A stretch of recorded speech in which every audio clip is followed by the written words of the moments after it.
Warahmatullahi wabarakatuh. Selamat malam semuanya, teman-teman. Oke, karena pada unmute semua, untuk, memperlancar acara hari ini gitu ya, saya ucapkan selamat malam semuanya, selamat datang dan selamat bergabung di sini launching buku Seribu Arah Lalui Luka, karya dari Mas Nanang Khairuddin.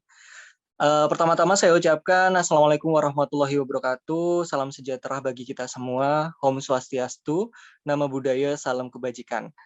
Salam sejahtera tentunya untuk kita semua yang ada dimanapun saat ini, entah yang lagi ada di rumah, yang lagi berkendara, ataupun dari manapun nih, yang lagi pulang kerja mungkin ya, atau mungkin lagi pulang nugas dan lain sebagainya. Tetap sehat-sehat selalu buat teman-teman dan selamat bergabung di ruang kami.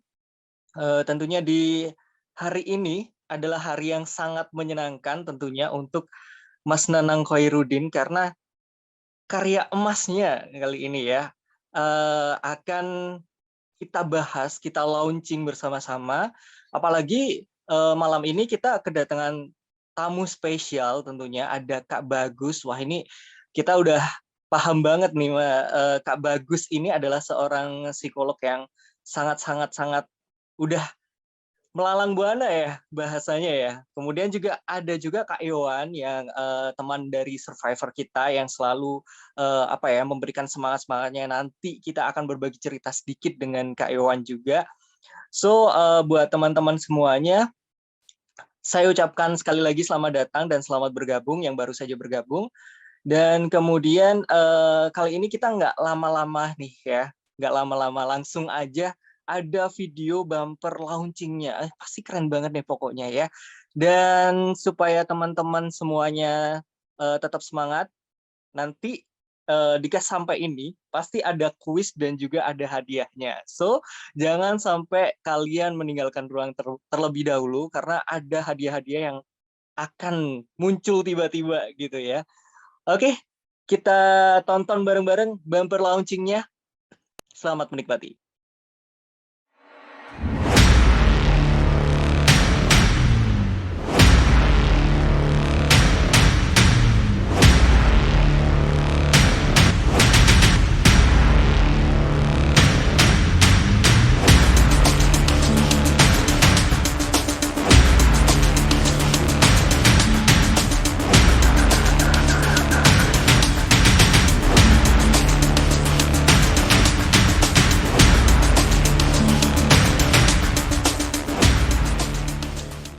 Wow, keren sekali ya. Kayaknya Kak Nanang ini bakatnya selain menulis juga videografer nih ya. Keren banget ya pokoknya.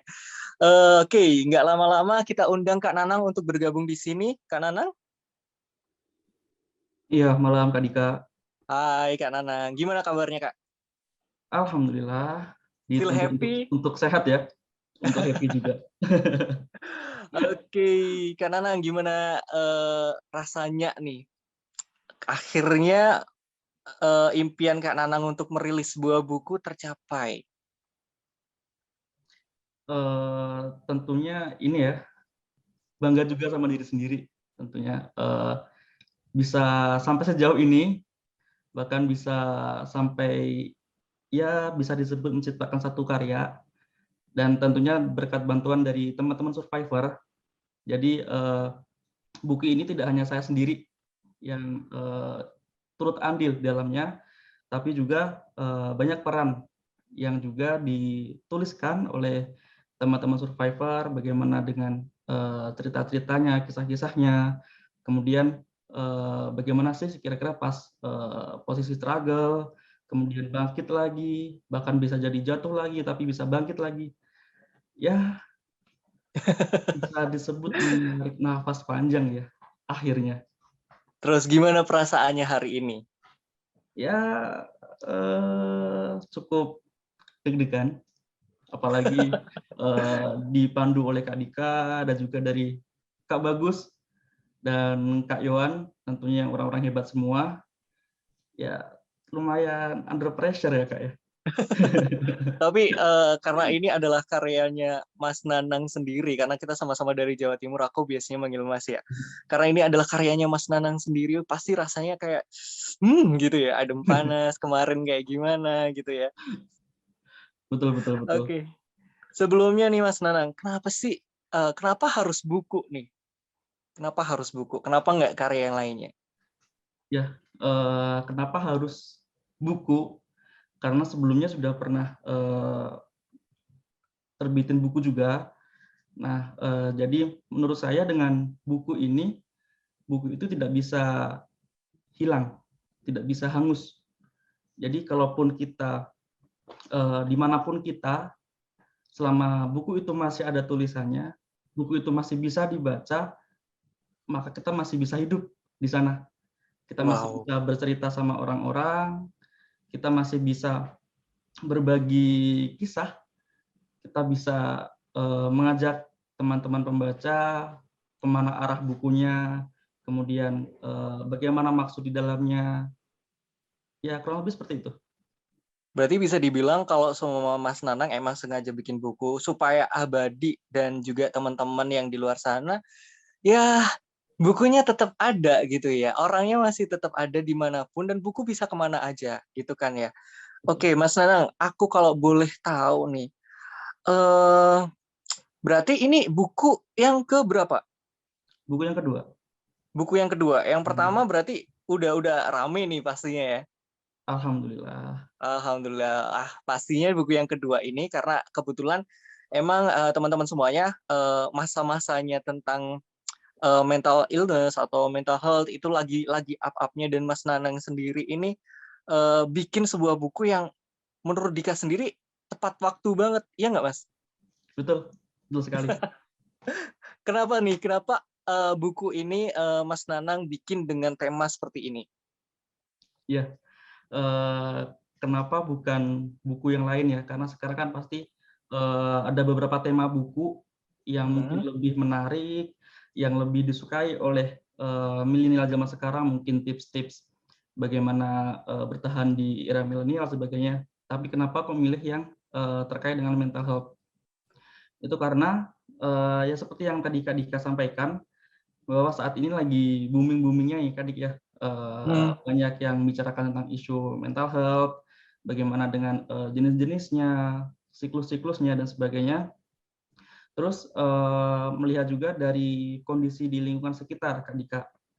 Jadi yang saya tangkap nih Kak ya, seperti masih ada beberapa orang itu yang menganggap bahwa kesehatan mental itu nggak penting, atau mungkin kesehatan mental itu masih dianggap remeh atau alah gitu aja baper, alah gitu aja dibawa perasaan, alah gitu aja berlebihan dan sebagainya. Padahal kita ketahui bahwa porsi masing-masing orang, porsi masing-masing individu itu berbeda. Kita tidak bisa menyamaratakan atau memukul rata kondisi satu orang dengan satu orang yang lain, karena ya kita nggak pernah tahu bagaimana latar belakangnya, kemudian bagaimana cerita hidupnya, bagaimana tekanan-tekanan dia setiap hari, kemudian bagaimana dia menjalani kehidupannya, jungkir balik mungkin sampai pontang-panting dan sebagainya, kita nggak pernah tahu. Tapi dengan mudahnya masih ada beberapa orang yang masih menjudge, alah gitu aja nggak bisa, ini aja bisa, kenapa kamu nggak bisa? Karena itu sih yang paling mendasari. Jadi dengan adanya buku ini ingin memberitahu atau ingin mengajaklah intinya dengan teman-teman yang lain bahwa kesehatan mental itu penting.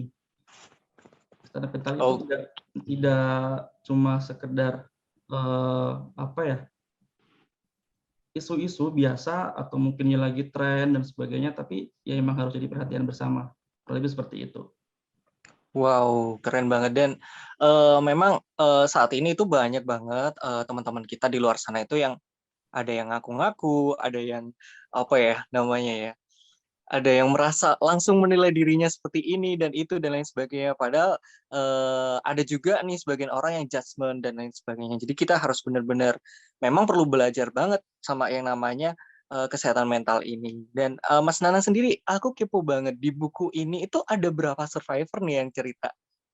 Ya, jadi di buku ini selain ada beberapa orang juga yang mungkin saya kenal, juga mungkin ada di luar sana. Itu di buku ini ada sekitar 27 cerita atau Banyak ya? kisah, lumayan banyak, lumayan banyak. Maka dari itu, sempat speechless juga, ternyata banyak juga ya yang ingin bercerita, kemudian yang ingin, membagikan kisahnya Mhm. kepada kita semua, ternyata ya kita berjuang bareng-bareng gitu di sini. Berarti jadi kayak kita nggak merasa sendiri gitu ya dengan Betul, adanya buku ini, betul, itu ternyata ada betul. kisah-kisah yang mungkin ketika kita baca, mirip nih sama kita, gitu. Iya, betul, betul, betul, betul. Ada beberapa juga sih Kak Dik, yang dibilang Kak Dika, "Oh ternyata ada yang lebih ini ya daripada saya, oh ternyata mirip nih sama Oh, saya," gitu kan. benar benar. Ya, di saat itu posisi saya, mungkin udah mulai nyerah, tapi satu orang ini masih bisa loh bertahan sampai sekarang. Jadi ya secara nggak langsung jadi motivasi buat kita sendiri. Wow wow, keren Mhm. banget. Wah, dan, kalau boleh tahu nih Mas Nan, selain dari cerita mungkin ada isi yang lainnya di buku, Seribu Arah Lalu Luka ini? Iya. Jadi, tadi kan ada 27 cerita ya, jadi bukunya ada 128 halaman. Dan Mhm. di dalamnya itu tidak hanya cerita dari teman-teman survivor, tapi juga, ada beberapa, informasi, kemudian, tips-tips atau mungkin beberapa hal yang harus dijadikan perhatian, semisal, seperti bagaimana sih caranya buat kita mengatasi rasa nggak enakan atau rasa, sungkanan, nggak bisa ngomong enggak, Mmm. pasti iya, dibilang ini iya iya iya. Padahal sebenarnya, kita bisa untuk mengatakan tidak. Nah, dalamnya ada kiat-kiat nih, kira-kira sepenting apa sih untuk kita bisa belajar Mhm. ngomong tidak gitu kan, karena itu kan juga menyangkut sama diri kita sendiri. Kita nggak bisa memenuhi ekspektasi dari orang lain sepenuhnya, seterus-terusnya, tapi kita juga harus bisa melihat, saya tuh pengennya seperti apa sih?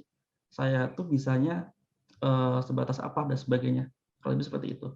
Wow, jadi, kita juga ada tips-tips di mana nanti kita harus menghadapi, sosial, masyarakat, kemudian juga mungkin, sekarang kan lagi rame kata-kata toksik itu ya. Jadi menghadapi orang-orang yang toksik dan lain sebagainya. Paling tidak teman-teman bisa membedakan, bagaimana sih aku harus berkomunikasi sama mereka, bagaimana aku harus memilih dan memilah dan juga bertindak juga. Wah, keren banget. Nggak sabar ini langsung Iya, pengen baca bukunya. Berarti, untuk target buku ini, umum ya? Bebas ya? Atau bagaimana Mas Nanang? iya betul, umum Kak, jadi tidak terbatas, apa namanya, tidak terbatas, satu golongan atau mungkin hanya para survivor saja, tapi ya kita semua berhak tahu dan harus baca gitu kan. Oh ternyata di luar sana masih ada seperti ini, oh ternyata di balik dinding ini gitu kan, sedangkan sebelum kita masih, oke saya bisa bertahan sampai saat ini, ternyata di luar sana, di luar tembok yang sebelumnya kita nggak lihat, ternyata masih banyak cerita gitu kan. Jadi Mmm, targetnya, tidak terbatas umur dan yang lainnya. oke. Kalau dari Mas Nanang sendiri, tadi kan udah dibahas sedikit tentang latar belakang kenapa Mas Nanang bikin buku ini. Ada nggak latar belakang pribadi nih, kalau mau diceritain? Boleh nggak gitu? Jadi ada nggak, eee, yang hal-hal yang mungkin dilalui dan akhirnya bisa jadi buku seperti ini? Apalagi kalau sama seorang Mas Nanang kan pasti mau bikin. Contoh nih, kita mau bikin lukisan karena kita habis nonton pemandangan yang indah banget gitu. Mas Nanang gimana? Apakah pernah mengalami atau bagaimana? Iya, kalau, terkait dengan kisah sendiri ya, tentunya ada. Maka dari itu, kayak getol banget nih gitu kan, ini buku harus jadi gitu kan. Ya selain, menyuarakan cerita atau kisah dari teman-teman, ya secara tidak langsung, sekali mendayung dua pulau terlampaui.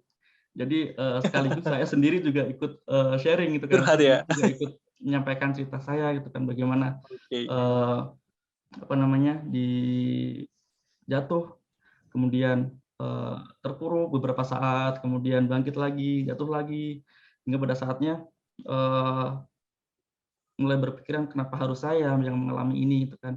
Kenapa bukan orang lain yang mungkin di luar sana, ada yang lebih jahat, kemudian ada yang lebih kejam, ada yang lebih keji dan sebagainya. Kenapa harus saya? Itu tahap, fase-fase yang mana masih belum bisa, menerima ya.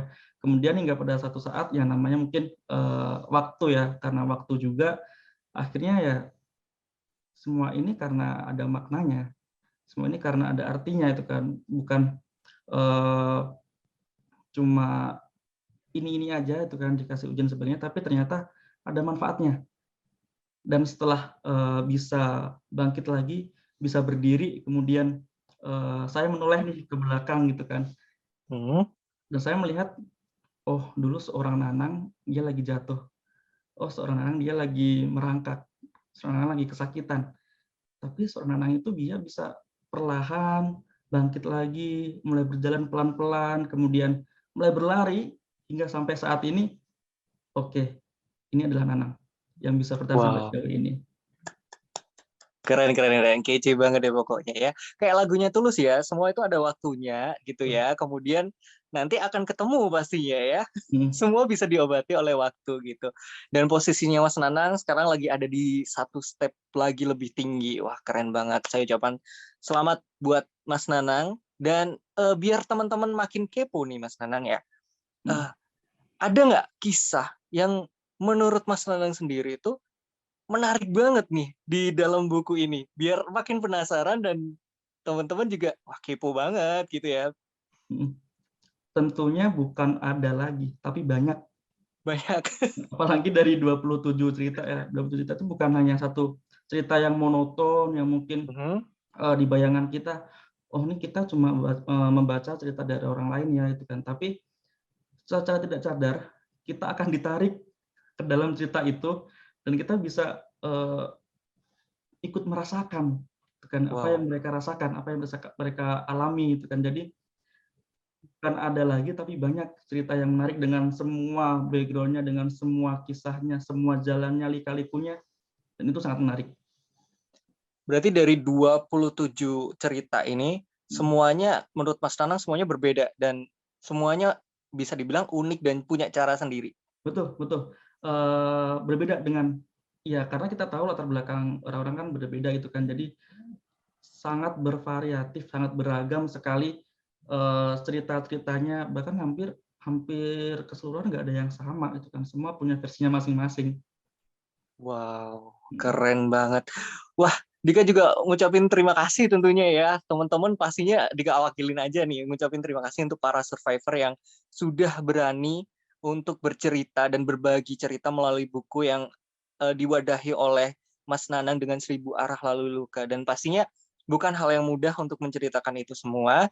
Dan Mas Nanang sendiri juga, wah, ini salah satu hal yang bisa dibilang di luar pemikiran anak-anak muda sekarang, bagaimana mengemas sebuah cerita curhat gitu ya bahasanya ya, kemudian bisa untuk mensupport dan juga memotivasi teman-teman yang ada di luar sana. Keren banget Mas Nanang, terima kasih banyak. Dan buat teman-teman pastinya sekarang mungkin kerasa ada yang lagi down atau mungkin lagi bingung atau lagi apa dan lain sebagainya. Nah, ini ada sebuah video ya Mas Nanang ya. Ini video tentang depresi gitu. Wah, jadi biar teman-teman makin tahu nih bagaimana sih lika-likunya kehidupan dan lain sebagainya. Oke, buat teman-teman nggak lama-lama langsung kita tonton video dengan judul Depresi. Aku bukannya nggak bersyukur sama apa yang aku punya. Tapi aku udah capek sama semuanya. Sekeras apapun aku berusaha, rasanya sulit banget untuk bisa bersyukur. Aku kesepian, sedih, gak berharga. Dan aku cuma bisa nangis dan nangis. Aku gak tahu penyebabnya. Aku masih punya keluarga, teman yang banyak, karir yang kuimpikan. Tapi aku rasain cuma hampa.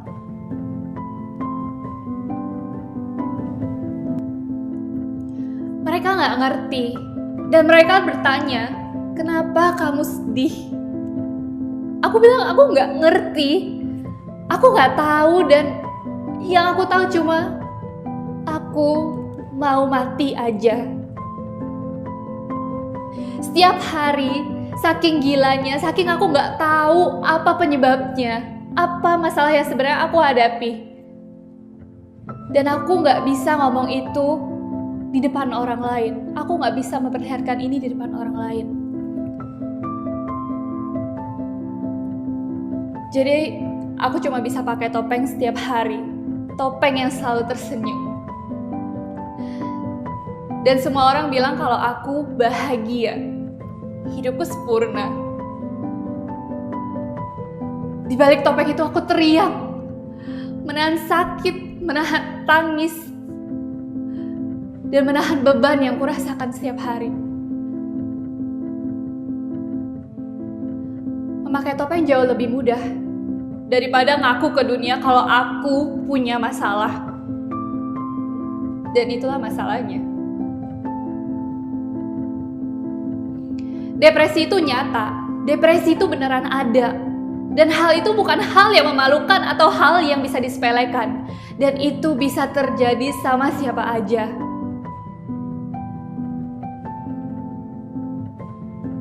Mungkin sekarang kamu lagi ngerasa sedih, kamu ngerasa tertolak, kamu ngerasa kalau kamu gak ada harapan dan gak ada jalan keluarnya. Tapi aku sadar, kadang apa yang kita impikan, apa yang kita harapkan tuh gak sesuai dengan kenyataan. Dan itu bukan alasan untuk kita kehilangan harapan. Aku yakin, kamu atau aku pasti punya masalah. Kita semua punya masalah yang berbeda-beda. Tapi justru kamu adalah penyambung harapan bagi orang lain yang punya masalah kayak kamu.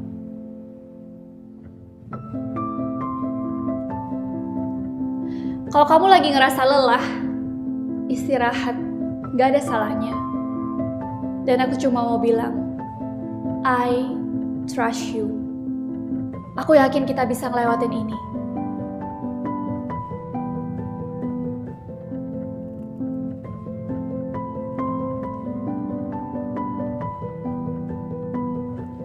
Saat kamu mulai merasa gak berharga saat ini, justru kamulah yang punya tugas penting untuk dirimu dan orang lain. Satu hal yang harus kamu percaya, bahwa aku dan kamu adalah penyambung harapan bagi orang-orang di sekitar kita. Hal sekecil apapun bisa jadi besar kalau kita lakuin ini bersama-sama.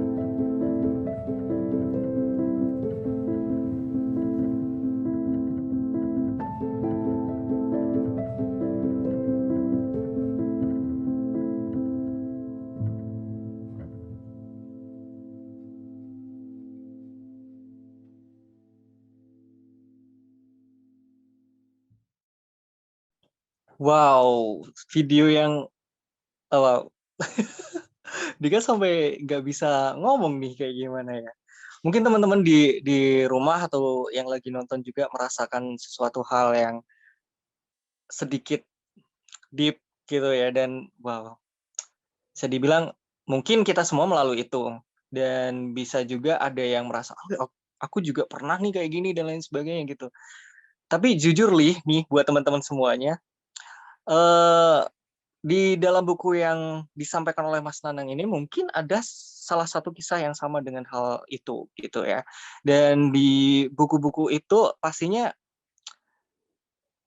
ada kisah-kisah yang nggak tahu nih kayak gimana, depresinya kayak gimana dan lain sebagainya, cara menghadapinya seperti apa. So, teman-teman semuanya pasti penasaran dengan isi bukunya. Tapi sebelum kita membahas lebih dalam lagi tentang buku ini dan itu nih,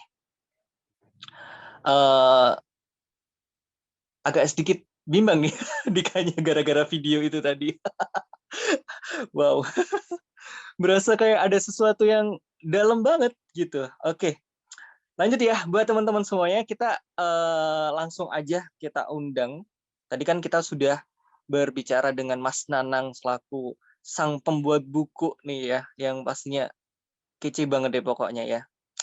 Dan kali ini saya undang Kak Bagus, seorang psikolog, dan juga Kak Yowan, seorang survivor mental health, untuk bergabung di sini. Mungkin saya sapa dulu Kak Bagus. Kak Bagus. Halo, selamat malam.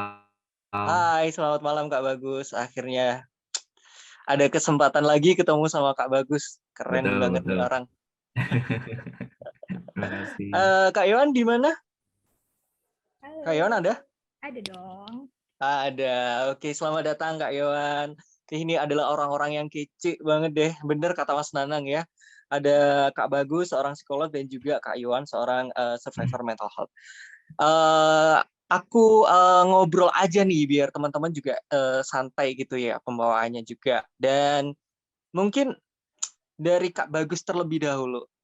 Kak Bagus, gimana rasanya seorang anak muda seperti Mas Nanang ini yang mungkin katanya adik Mas Bagus nih atau satu satu Betul, wilayah betul. atau gimana? Satu organisasi di Madiun gitu ya. Jadi saya sudah Wow. kenal Nanang dari 2018 ya, 2018 Hmm. 2017. Ya. Bagaimana rasanya melihat seorang Kak Nanang atau Mas Nanang ini untuk Mm, mm. sampai saat ini kemudian bisa bikin buku? Iya, sebelumnya saya juga mau mengucapkan selamat buat Nanang, ini buku kedua gitu ya. Karena satu tadi yang saya ambil di awal yang Nanang bilang kalau misalnya buku ini memang nggak akan pernah bisa habis gitu ya. Kalau uang akan habis, harta akan habis, tapi kalau buku ini akan sebagai bukti otentik begitu bahwa sebenarnya ilmu dan juga kenangan begitu ya yang tidak akan pernah bisa habis dan ini akan disimpan sampai nanti gitu.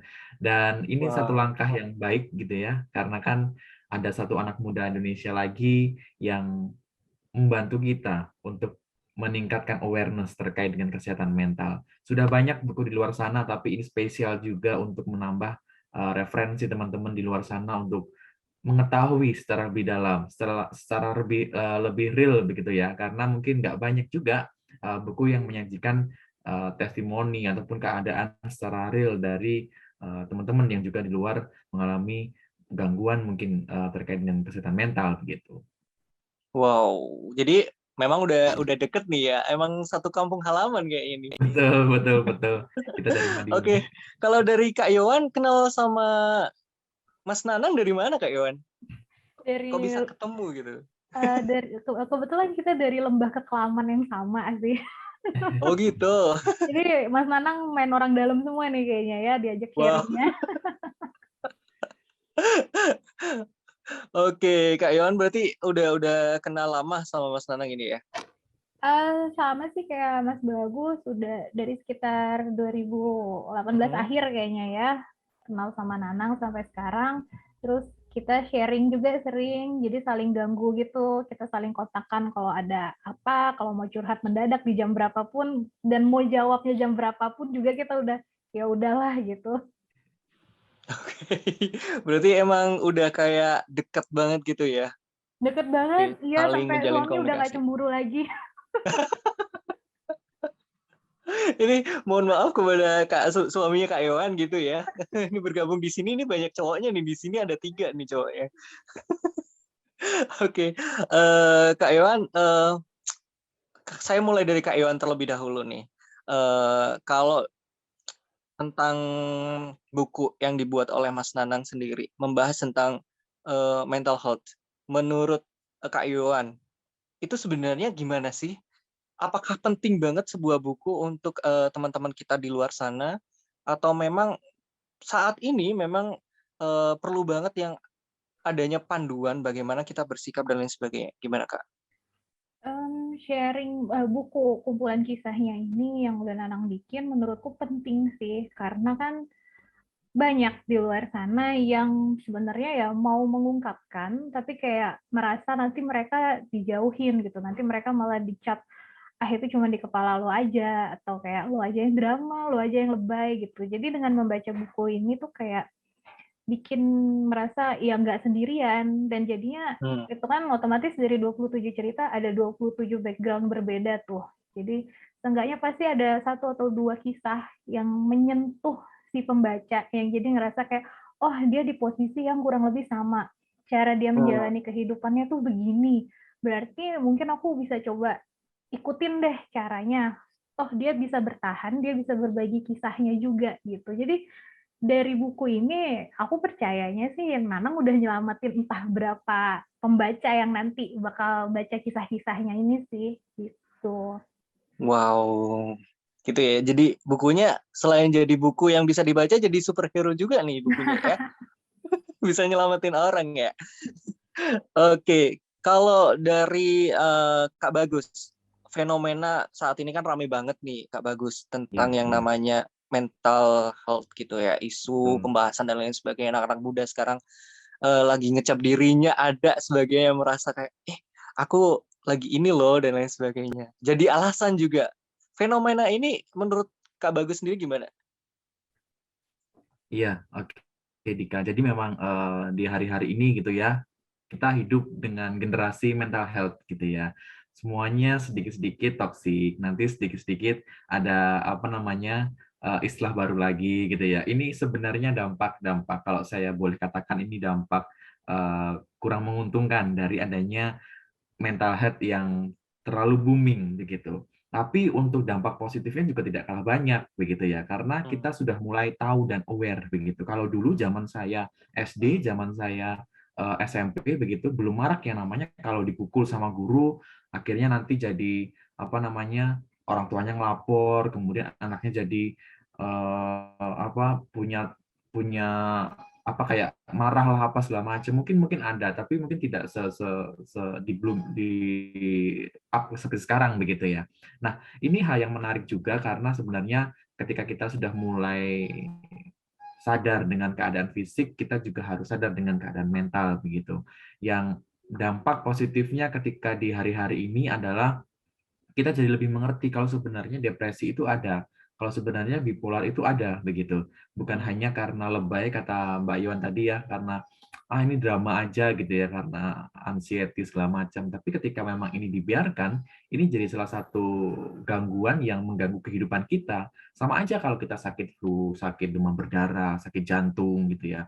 Cuma ini memang tidak kelihatan bentuknya gitu, tidak bisa dilihat dan juga di apa namanya dicek dengan alat begitu. Kalau bipolar, oh ternyata bipolar ada yang dalamnya begini nggak bisa. Jadi memang harus ada tes khusus ataupun hal lain yang dilakukan begitu. Nah ini yang kadang jadi riskan karena memang tidak banyak diketahui oleh orang begitu. Oke, kalau menurut Kak Bagus sendiri, apakah benar nih mental illness itu menyerangnya pada gender tertentu atau mungkin pada usia-usia tertentu dan lain sebagainya? Atau mungkin semuanya bisa? Semuanya bisa, semuanya bisa. Semuanya bisa terkait dengan tipe-tipe gangguannya, semuanya bisa ke pria, wanita, umur berapapun begitu. Kadang nih teman-teman nih ya pada ada yang bilangin, oh itu emang usia-usia kita survive, oh itu usia-usia di mana kita ketemu ini masalah ini dan lain sebagainya. Padahal itu rata nih ya sebenarnya. Betul, betul. Tapi memang mungkin karena usia, katakanlah kita sudah mulai masuk ke quarter life crisis gitu ya, di awal 20-an sampai 30-an begitu. Ini pemicunya jauh lebih banyak dibanding ketika kita di usia SD, SMP begitu ya, di mana comfort zone kita masih aman begitu. Tapi kalau sudah mulai masuk ke umur 20-an, sudah mulai banyak masalah yang dirasakan terkait dengan kuliah, pekerjaan, tuntutan kehidupannya pun juga semakin banyak. Makanya masalah juga muncul semakin banyak begitu. Oke. Buat Kak Iwan nih, merasakan hal yang sama nggak Kak? Kalau perkara pressure itu iya pasti. Cuma latar belakang triggernya apa itu kan setiap individu pasti berbeda. Cuma ya Berbeda. semuanya di-trigger dari tekanan yang udah nggak bisa kita handle sendiri nih gitu. Kalau menurut Kak Iwan nih, pada usia berapa Kak Iwan secara pribadi nih merasa kayak, ini hidup susah banget sih gitu. Dari lahir. Udah Lahirnya kan langsung nangis. susah ya? Sebenarnya kerasa berbeda itu sejak sekitar tahun 2003 sih. Itu udah merasa kayaknya ada yang beda. Cuma mikirnya waktu itu mungkin hormon transisi aja dari yang remaja mau jadi dewasa dikit gitu. Cuma lama-lama makin parahnya sih ketika pertama kali ngerasa depresi banget itu di tahun 2014 justru. Itu pertama kali yang mengurung diri berbulan-bulan karena waktu itu aku lagi studi di Jakarta. Itu di kosan beneran sendirian, makan pun juga ya kalau inget aja gitu. Cuman kalau ya udah deh keluar pergi. Abis itu ya udah bener-bener di kamar, rebahan, dengerin lagu galau, nangis nggak jelas gitu. Kalau nangis kadang malah lebih enak. Kadangnya itu yang paling gak enak kita udah di titik mati rasa sih. Jadi benar-benar udah Hmm. diem kayak nggak ngerasain apa-apa gitu. Itu ya di umur 20-an memang. Dan makin sekarang sih ya benar kayak kata Mas Bagus tadi, karena mental issue makin booming, akses ke psikolog untuk terapi, ke psikiatris juga itu lebih gampang. Jadi akhirnya baru bisa lah untuk cari tahu benar-benar ada apa sih dengan kesehatan mental saya selama ini gitu. Berarti Kak Yohan sendiri pernah sampai drop banget gitu ya? Udah sering banget sih karena udah beberapa psikiater, udah ke forensik psikiatri juga, dan udah banyak terapinya, obat-obat juga udah dicoba, sampai di titik udah nemu enaknya di mana gitu kan, dosisnya itu kan karena harus diuji coba, udah tahu juga diri sendiri tuh ada apa, jadi kayak kenalan sendiri gitu dengan diri sendiri, kenalan ulang, ngobrol, yang bikin kamu kayak gini tuh apa, triggernya apa, yang bisa bikin santai lagi tuh gimana. Jadi udah tahu sampai akhirnya di tahun 2021 sih udah fix, udah boleh lepas obat, udah boleh nggak terapi lagi gitu, karena dinilai psikolog dan psikiaternya udah stabil gitu, udah pulih lah mereka bilangnya. Jadi Kak Yohan juga ke psikolog, kemudian juga konsumsi obat dan lain sebagainya. Eh, Menurut Kakak ada nggak sih yang nggak usah pakai obat dan lain sebagainya gitu dan lain sebagainya? Oh, Atau mungkin nggak perlu ke psikolog gitu dan lain sebagainya? Atau harus ke psikolog? kalau punya akses, menurutku harus ke psikolog sih. Hmm. Apalagi sekarang kan nih, psikolog bisa pakai BPJS, bisa juga Hmm. online, jadi telemedicine-nya juga banyak. Jangan berasumsi pribadi gitu, jangan karena akses untuk kita baca-baca tentang kesehatan mental itu gampang, jadinya kita baca terus merasa, kayaknya aku ini nih, kayaknya aku ini nih, diagnosanya mirip-mirip gitu. Mendingan ke psikolog dulu. Dan step aku juga kan dari awal pertama ke psikolog, terus setelah lumayan lama kenalan sama psikolognya, kita terapi, dia bilang kayaknya aku perlu refer kamu ke psikiater karena psikolog nggak bisa memberikan diagnosa gitu.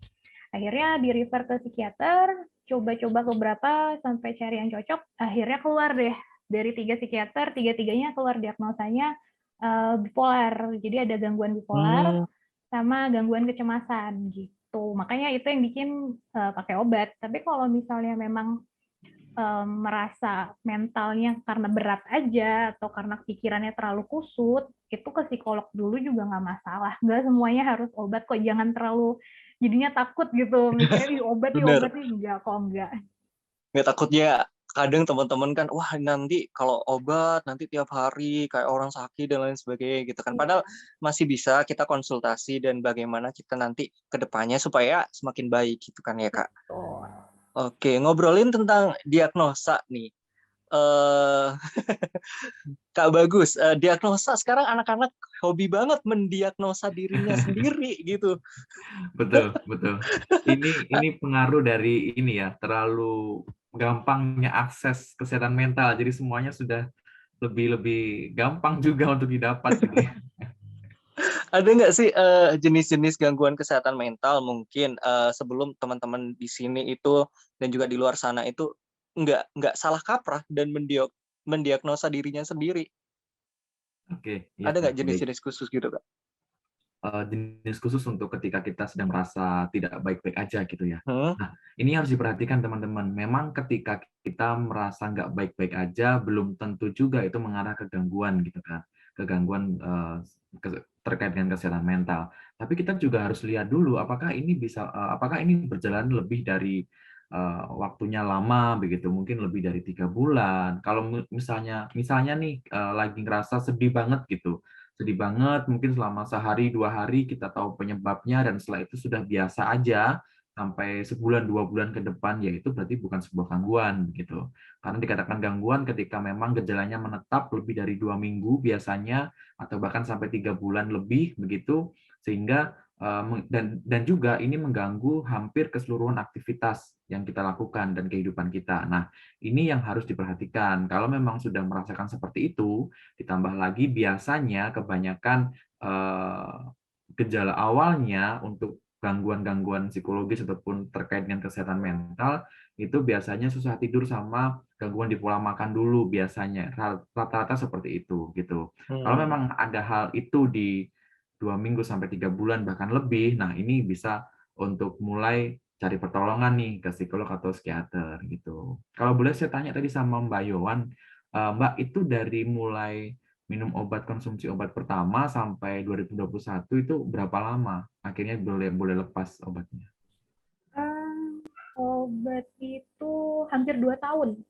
2 tahun ya, dan itu Hampir. rutin ya, nggak Kenapa? bolong. Oh Itu iya, rutin nggak bolong. rutin. Oke. Jadi pas pertama kali kasih obat 2 minggu, 2 minggu ulang, 2 minggu ulang untuk ninjau dosisnya tepat apa enggak. Setelah itu baru sebulan. Oke, ya harus ada konsistensi memang ya. Gitu. Wow. Berarti ada waktu-waktu khusus ya Kak Bagus sendiri untuk kita harus dan perlu banget untuk ke psikolog atau ke psikiater. Ada jadwalnya atau mungkin ada kalau udah ngerasa gini lebih dari sekian minggu gitu langsung datang ke sana itu. Betul, betul. Jadi dilihat dulu, jangan tiba-tiba kalau misalnya aku lagi sedih, kok aku begini nggak enak gitu kan. Ditunggu dulu aja, misalnya beberapa hari atau mungkin beberapa lebih dari 2 minggu gitu. Karena ini yang akhirnya menyebabkan kita jadi self diagnose gitu kan.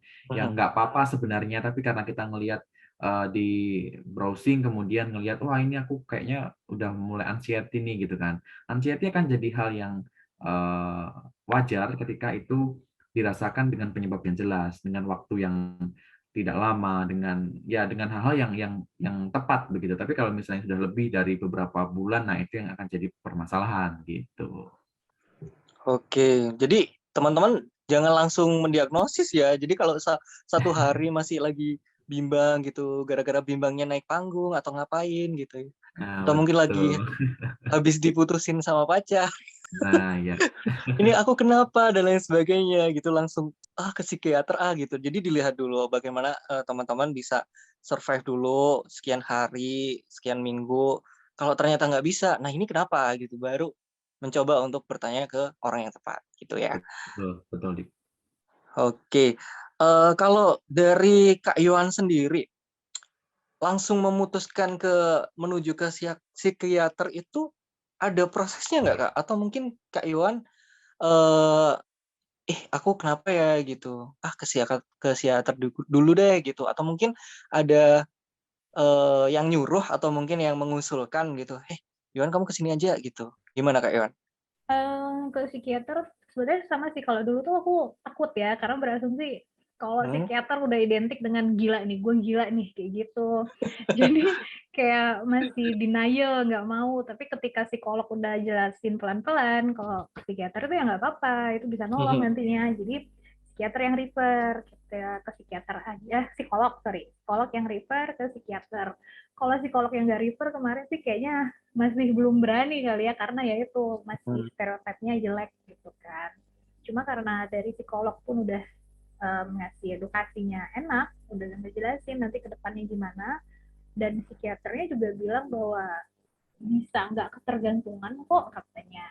Jadi mungkin itu sih yang kita takutin kan, jadinya kita merasa tanpa obat nggak bisa berfungsi nih kita gitu. Padahal ternyata udah lepas obat selama ini ya bisa. Oke, sebenarnya kalau mengenai alurnya ribet nggak Kak sih ke konsultasi gitu ke psikiater atau psikolog? Enggak sih, mungkin yang ribet nggak tahu ya, karena aku dulu pre-pandemi kan. Kalau sekarang, jujur aja sekarang aku mau kontak dengan psikologku yang dulu tuh susah banget, jadwal tunggunya udah panjang banget. Jadi kalau dulu memang cuma info aja, karena ya namanya psikolog kan jodoh-jodohan sih, kayak cari pacar juga kan. Jadi dulu Oh gitu. iya tuh. Termasuk rezekiku di situ kali ya, karena begitu cap-cup psikolog kedua yang aku coba ternyata enak banget. Jadi langsung stick sama dia aja gitu. Wow, berarti benar nih kata teman-teman kalau kita ke psikolog itu harus cari yang pas banget kayak jodoh. Apalagi kalau teman-teman lagi susah cari jodoh sampai sekarang belum ketemu jodoh, cari psikolog kira-kira susah nggak Kak? Ini agak bahaya nih, karena ketika kita konsultasi dengan psikolog kan kita buka diri kita. itu Mhm. takutnya nanti malah jadinya agak-agak gimana sama psikolognya, karena merasa psikolognya mendengarkan. Ini kayak Mas Bagus sering nih kali ya kalau praktek.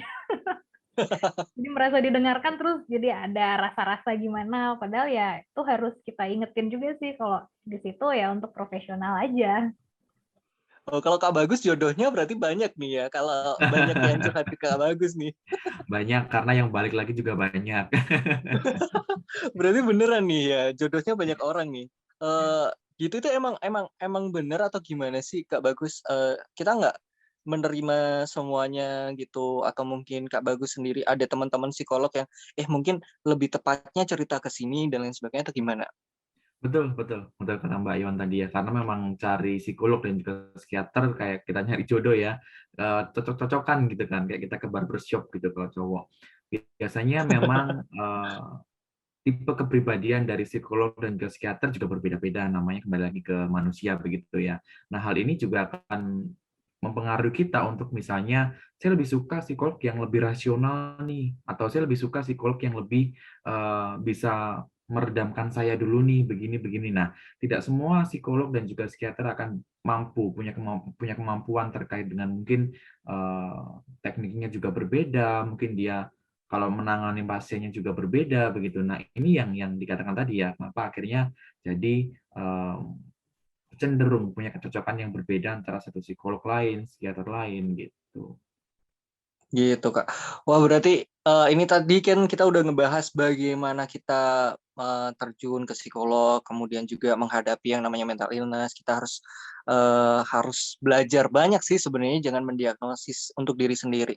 Nah, kalau dari Kak Iwan sendiri, ini teman-teman pasti penasaran nih. Sebenarnya Kak Iwan ini sebagai seorang survivor mental health gitu ya, apa sih yang terjadi sebenarnya? Mungkin Kak Iwan mau berbagi sama kita. Em, yang terjadi ya itu sesuai diagnosa, ada gangguan Hmm? bipolar sama gangguan kecemasan. Tapi yang pertama Mhm. didiagnosa itu gangguan bipolar. Dilihat dari polanya, jadi aku bisa depresi itu setiap 3 bulan. Kalau dulu tuh jedanya setiap 3 bulan sekali itu pasti langsung depresi. Mhm. Kira-kira seminggu sampai 2 minggu. Itu rasanya kayak yang nggak mau hidup, nggak mau kemana-mana, nggak bisa ngapa-ngapain, mati rasa gitu.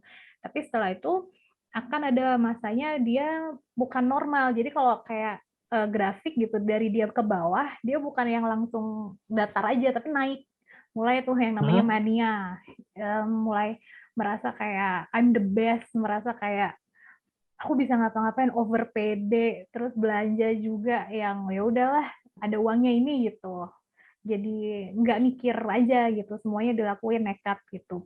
Setelah itu nanti ada masanya lagi, dia baru turun ke normal, ke fase yang agak normal. Tapi di situ pun masih yang kayak nggak stabil lah, masih yang kadang ada kebawa depresinya, karena rasa sedihnya yang terlalu dalam gitu, kadang juga masih yang terlalu mania juga, terlalu happy gitu. Jadi ketika dibawa ke terapi dulu, ke psikolog, itu dicari tuh dalam-dalamnya, kenalan dengan yang namanya inner child, dengan anaknya, anak kecil di tubuh kita yang terluka. Jadi jadi kayak seolah-olah perkembangan kita tuh berhenti. Jadi umurnya misalnya Hmm. udah 30, tapi si inner child-nya itu stuck di umur 13 tahun misalnya. Jadi Hmm. disitulah kita ajak ngobrol, kenapa?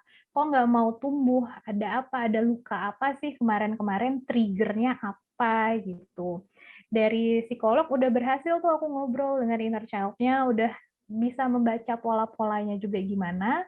Akhirnya di-refer juga tetap ke psikiater karena setelah terapi itu pun ternyata polanya tetap masih sama nih, ada pola-pola bipolar itu. Baru distabilkan lah pakai mood stabilizer-nya. Itu setelah itu makin lama berkembang di psikiater, mood-nya udah lumayan oke, tapi ternyata ada kayak problem lain lah yang muncul. Waktu itu sih kebetulan di tempat kerja yang lama gitu. Mhm. Kita nggak usah sebut merek ya. Siap. Aman. Dan di tempat kerja yang lama yang kayaknya udah makin lama nggak bisa ke-handle lagi nih. Jadi udah Hmm. ke-trigger, ngobrol lagi balik ke psikolog, ngobrol lagi ke psikiater, pokoknya udah lempar-lemparan gitu. Baru keluarlah diagnosa ternyata ada gangguan kecemasan yang bikin kalau aku ngeliat logo atau ngedengar nama kantor itu atau yang berkaitan dengan kantor itu langsung keringet dingin, langsung gemetar, langsung deg-degan banget gitu. Pokoknya berasa kayak lagi dikejar-kejar, dia mau ngebunuh, dia mau ngelukain kayak gitu, secemas itu. Sampai ke titik yang nggak bisa tidur, yang berasa kayak kalau lagi diem tuh berasa kayak ada yang cakar-cakar atau ada yang nusuk-nusuk badan gitu. Jadi kalau menurut psikiater itu namanya halusinasi taktil ya. Jadi kadang kan ada orang yang halusinasi dia ngerasa ada yang ngomong, tapi kalau ini tuh merasa kayak ada yang nyentuh gitu. Dan ya jadinya ditanganin lagi, diterapi lagi, ditanganin lagi pakai obat-obatan baru lagi. Dan luar biasa sih prosesnya, benar-benar bukan cuma menguras tenaga, menguras dompet, dan banyak yang mesti dikorbankan juga dari situ. Jadi opsinya antara mau hidup lah kasarnya, mau pulih, mau hidup, atau mau tetap bertahan dengan prestis yang diberikan gitu, tapi dengan kondisi kesehatan mental begitu gitu.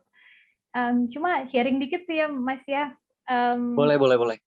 Mungkin aku di sini dari sisi yang benar-benar privilege sih, karena aku punya support system yang luar biasa mendukung. Jadi aku punya teman-teman yang udah hampir 20 tahun kita temenan, dan mereka udah selalu siap sedia juga untuk disampahin lah gitu.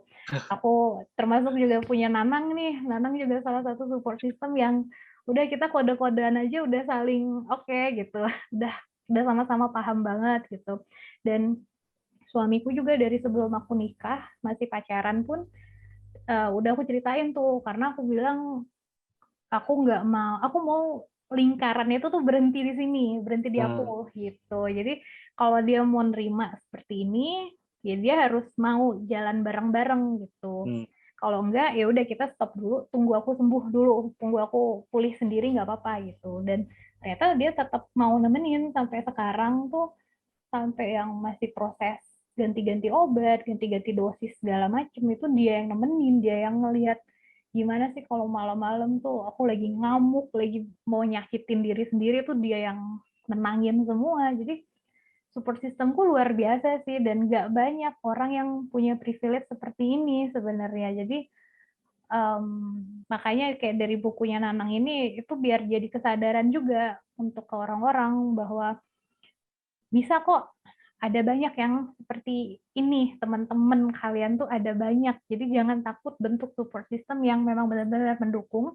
Jangan takut buat nge-cut yang toxic itu, tapi jangan dikit-dikit drama ya, kayak chat nggak dibalas dikit bilangnya toxic, kayak kata Mas Bagus tadi. Enggak semuanya toxic banget sih gitu. Jadi ya ambil dari sisi ininya bahwa I'm a privileged woman gitu. Jadi jadi jangan nanti jadinya malah kayak ya lu mah enak ya, Simba ini mah enak ya. Memang sih karena saya privilege sebenarnya, cuma kalau misalnya ada beban atau apa, kita punya wadah, kita bisa sharing. Kan ada kontaknya Nanang juga di situ, bisa lewat 1000 arah juga kan. Oke, jadi buat teman-teman survivor ini masih banyak kesempatan gitu ya.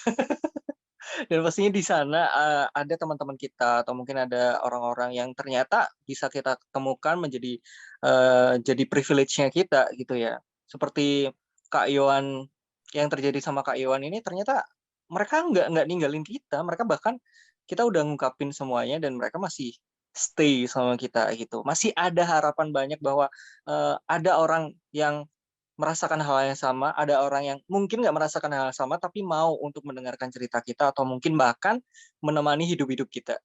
Wah, harapannya banyak nih. Apalagi yang buat yang belum ketemu sama yang privilege-nya gitu ya, atau mungkin seperti Kak Yohan kan udah ketemu nih sama support system terbaiknya. Teman-teman yang lainnya mungkin bisa ketemu nanti suatu saat, pasti ketemu lah gitu ya. Dan buat Kak Yohan, terima kasih udah mau berbagi sama kita di sini, dan pastinya berbagi cerita sesuatu hal yang mungkin cukup sulit juga untuk diungkapin juga kan, mungkin buat teman-teman survivor juga. Dan kalau Kak Yohan ini kayaknya udah diungkapin lah, udah kejadian juga ya gitu. Atau mungkin bisa jadi motivasi buat teman-teman semuanya, apalagi 27 cerita yang ada di buku ini, pastinya semuanya pada penasaran. Buat Kak Bagus nih, ketika menghadapi teman-teman survivor, ada nggak Kak Bagus yang menurut Kak Bagus yang sampai nyentuh hati banget gitu?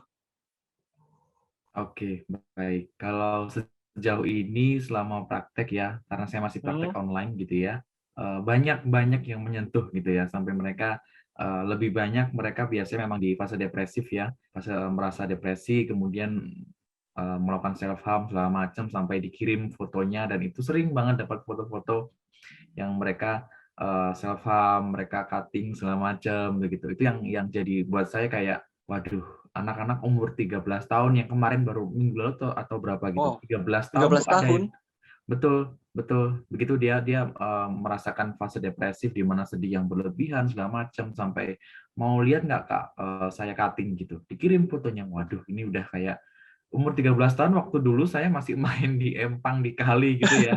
Tapi ini sudah beda generasi, beda lagi permasalahannya gitu. Ini yang harus jadi salah satu kesadaran yang juga harus ditingkatkan di masa sekarang gitu. Karena kebanyakan memang dari mereka merasa kalau nggak ada support system, mereka nggak didengarin oleh orang-orang di sekitar mereka nggak punya sosok yang bisa dijadiin tempat cerita begitu kan. Ya itu yang apa ya, kalau menyentuh semuanya pasti menyentuh gitu, terkait dengan permasalahan pribadi, permasalahan terkait pasangan juga, yang memang yang lebih banyak teman-teman yang merasa bahwa mereka nggak punya teman, kemudian ada di hubungan toksik juga, kemudian dia juga punya ada di fase-fase depresif begitu. Lebih banyak sih terkait permasalahan itu sih gitu. Wow, berarti Kak Bagus juga pastinya pernah merasa kesentuh juga ya. Ini sedia sapu tangan nih di kamarnya. Ikut sedih-sedihan juga nggak sih? Karena ini jadi gini, jadi psikolog memang agak tricky menurut saya ya, karena Iya. kita nggak boleh yang terlalu deep untuk merasakan kesedihan itu, karena Hmm. kalau di online ya, itu bisa tanganin sehari 8 sampai 10 pasien dengan masalah mereka yang berbeda. Kalau kita terlalu deep untuk merasakan hal tersebut, ini juga akan ngaruh ke diri kita sendiri, ke saya gitu. Saya akan merasa kayak kepikiran dan beban begitu, nggak fokus gitu. Jadi harus punya batasan sendiri. Jadi memang bisa apa ya, kayak harus punya satu boundaries di mana, oh ini ranahnya profesional, bukan berarti aku nggak punya sisi humanis, sisi manusiawi, tapi ini memang pekerjaannya seperti ini. Jadi tidak perlu terlalu deep untuk klien dengan permasalahan mereka gitu. Kecuali beda lagi, mungkin ada klien yang sudah kembali ke klien reguler begitu ya, yang biasanya mereka terus konsultasi. Nah, ini mungkin juga bisa lebih deep juga, tapi jangan sampai ingat tetap ada garis profesionalitasnya begitu. Oke, berarti tetap care tapi juga pastinya ada batasan juga untuk Betul, menyelamatkan diri, betul. gimana untuk menghadapi pasien yang lainnya. Ya, betul. Oke, oke. Pasti ya berat sekali untuk menjadi seorang psikolog dan wah, Kak Bagus emang hebat. Waduh, Keren. kita juga masih belajar bersama-sama. Terima kasih. Oke, buat teman-teman, kita tadi udah ngobrol nih dengan Kak Bagus, seorang psikolog, dan juga Kak Yohan, seorang survivor yang handal, dan sampai saat ini mereka tetap bersinar gitu ya. Dan mungkin teman-teman ada yang merasa di luar sana, ada yang sempat merasa menyerah dan lain sebagainya. Ini kita lihat aja, ada Kak Bagus di sini, ada Kak Yohan juga, ada Mas Nanang juga yang akhirnya bisa tetap, wah ini aku gitu, keren banget. Dan mungkin kita langsung ke sesi diskusi dan juga tanya jawab. Mungkin buat teman-teman yang mau bertanya, silakan raise hand atau mungkin bisa melalui kolom chat nih. Mumpung di sini ada Kak Bagus dan juga Kak Yohan. Atau mungkin mau tanya ke Mas Nanang juga boleh. Oke, teman-teman silakan raise hand ya. Nanti langsung Dika arahkan. Untuk sesi pertama mungkin cukup 3 pertanyaan terlebih dahulu.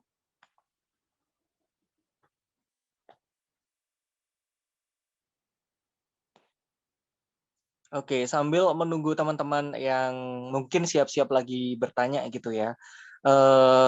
Aku tanya ke Kak Yohan. Kak Yohan, susah nggak sih jadi survivor gitu? kan ada nih orang-orang yang pernah mungkin melihat kita seperti itu dan lain sebagainya. Susahnya sih gini, aku pernah ada di titik yang malu mau ngomong, Mhm.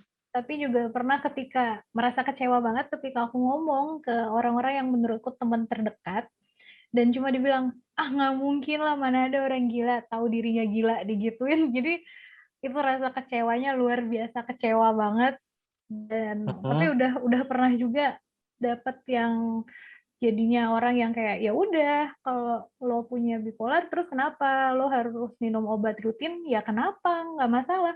Kalau lo lagi pengen ngomong, kasih tahu gua, kalau lo nggak pengen ngomong, ya udah," gitu. Udah di titik yang kalau sekarang sih udah di titik yang bodo amat, udah yang terserah orang mau mandangnya gimana, this is me. Lagian bipolar itu kan cuma ya sama kayak tadi, cuma penyakit aja dan harus diobati, sudah terobati juga. Kalau orang punya masalah dengan itu ya I don't care about that gitu. Mhm. Cuma untuk sampai ke titik bisa cuek kayak gitu dan ya udah nerima-nerima gitu. Panjang banget perjalanannya, memang jatuh bangun, merasa malu sampai akhirnya udah bisa yang ya udah share sama siapapun yang mau cerita dengan terbuka. Aku bilang, "Aku juga ada gangguan kejiwaan loh, nggak apa-apa kok," gitu. Wow, jadi udah anggapan orang kita udah ngelalui fase itu, jadi mau orang mau bicara apa, ya udah gitu ya. Udah kayak gitu, Kak. Dan mungkin buat teman-teman sekalian yang mau bertanya sekali lagi, Dika persilahkan, rasain gitu ya. Oke, dari Kak Anggas Lesmana, Kak boleh open mic-nya? Boleh kenalan terlebih dahulu deh. Halo Kak Anggas. Oke, halo Kak, selamat malam semuanya. Selamat malam. Oke, memperkenalkan diri terlebih dahulu mungkin. Saya Anggas Lesmana dari Provinsi Banten. Kebetulan saya juga sebagai Duta Peduli Kesehatan Jiwa tahun 2022 dan sebagai Duta Kampus di Universitas Serang Raya. Wow, oke Kak, keren nih ini. Langsung saja mungkin ke Gimana Kak? pertanyaannya ya. Mhm. Mewakili teman-teman yang lainnya juga, bagaimana sih Kak cara kita ketika kita lagi down, lagi benar-benar ada di posisi terendah kita, posisi kehidupan kita yang ada di titik rendah, bagaimana agar kita itu cepat bangkit. Terus ada lagi katanya support system kita itu ya cuma diri kita sendiri, tapi ada yang beranggapan kita itu butuh orang lain sebagai support system kita. Itu bagaimana? Terima kasih. Oke, ini mau Kak Anggas pertanyaannya dijawab sama siapa atau sama semuanya nih, Kak Anggas? Boleh sama siapa aja, Kak? Oke, oke. Kalau gitu dari Kak Bagus dulu deh, boleh. Ya, boleh. Terima kasih. Ya, Mas Nas, terima kasih pertanyaannya. Jadi, terkait bagaimana kalau kita lagi ada di fase down, kemudian bagaimana kita bisa supaya lebih cepat untuk bangkit, begitu ya. Yang harus diingat adalah tenang dulu, sabar dulu, karena semuanya ada proses, begitu ya. Jadi, ketika kita memang sedang merasakan tidak baik-baik aja, kita sedang merasa di fase yang paling menyedihkan, paling down, begitu ya, kita harus tenang dulu, gitu. Sebisa mungkin untuk kita menenangkan diri. Dengan cara apa? Dengan cara untuk lebih misalnya kita bisa mulai untuk apa ya? Meditasi, kita bisa mulai untuk mindfulness begitu, atau paling simpel aja untuk relaksasi pernafasan. Jadi tarik nafas, kemudian tahan, kemudian hembuskan. Nah, ini bisa membantu kita untuk lebih lega begitu. Ketika kita merasa sedih, kita merasa tidak punya siapa-siapa, ini pasti akan berat bebannya, merasa berat begitu.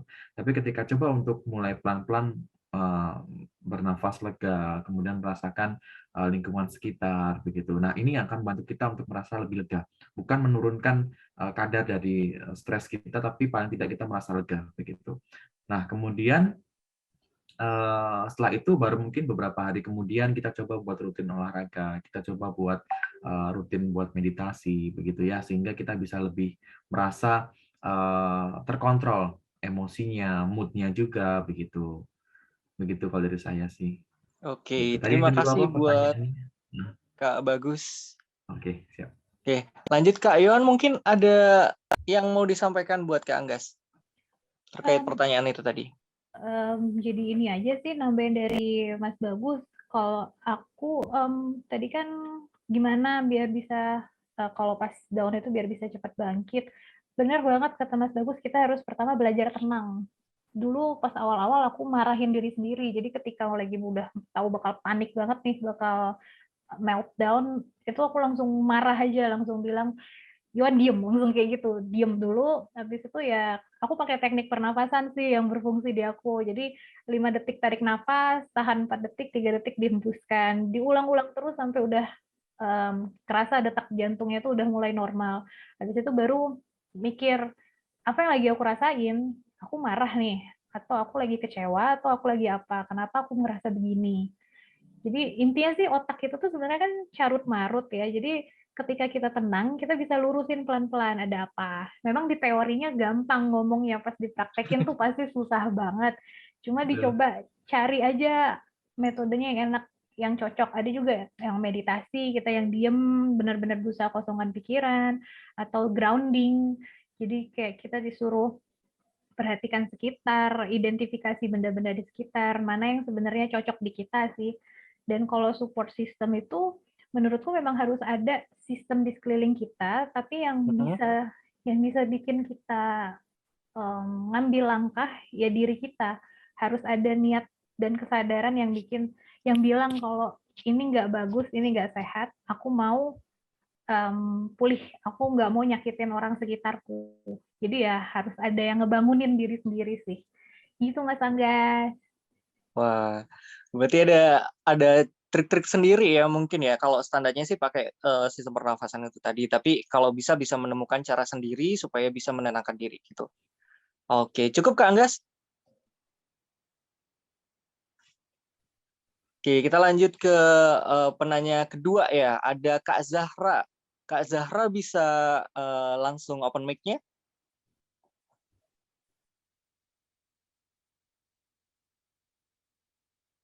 Halo Kak Zahra.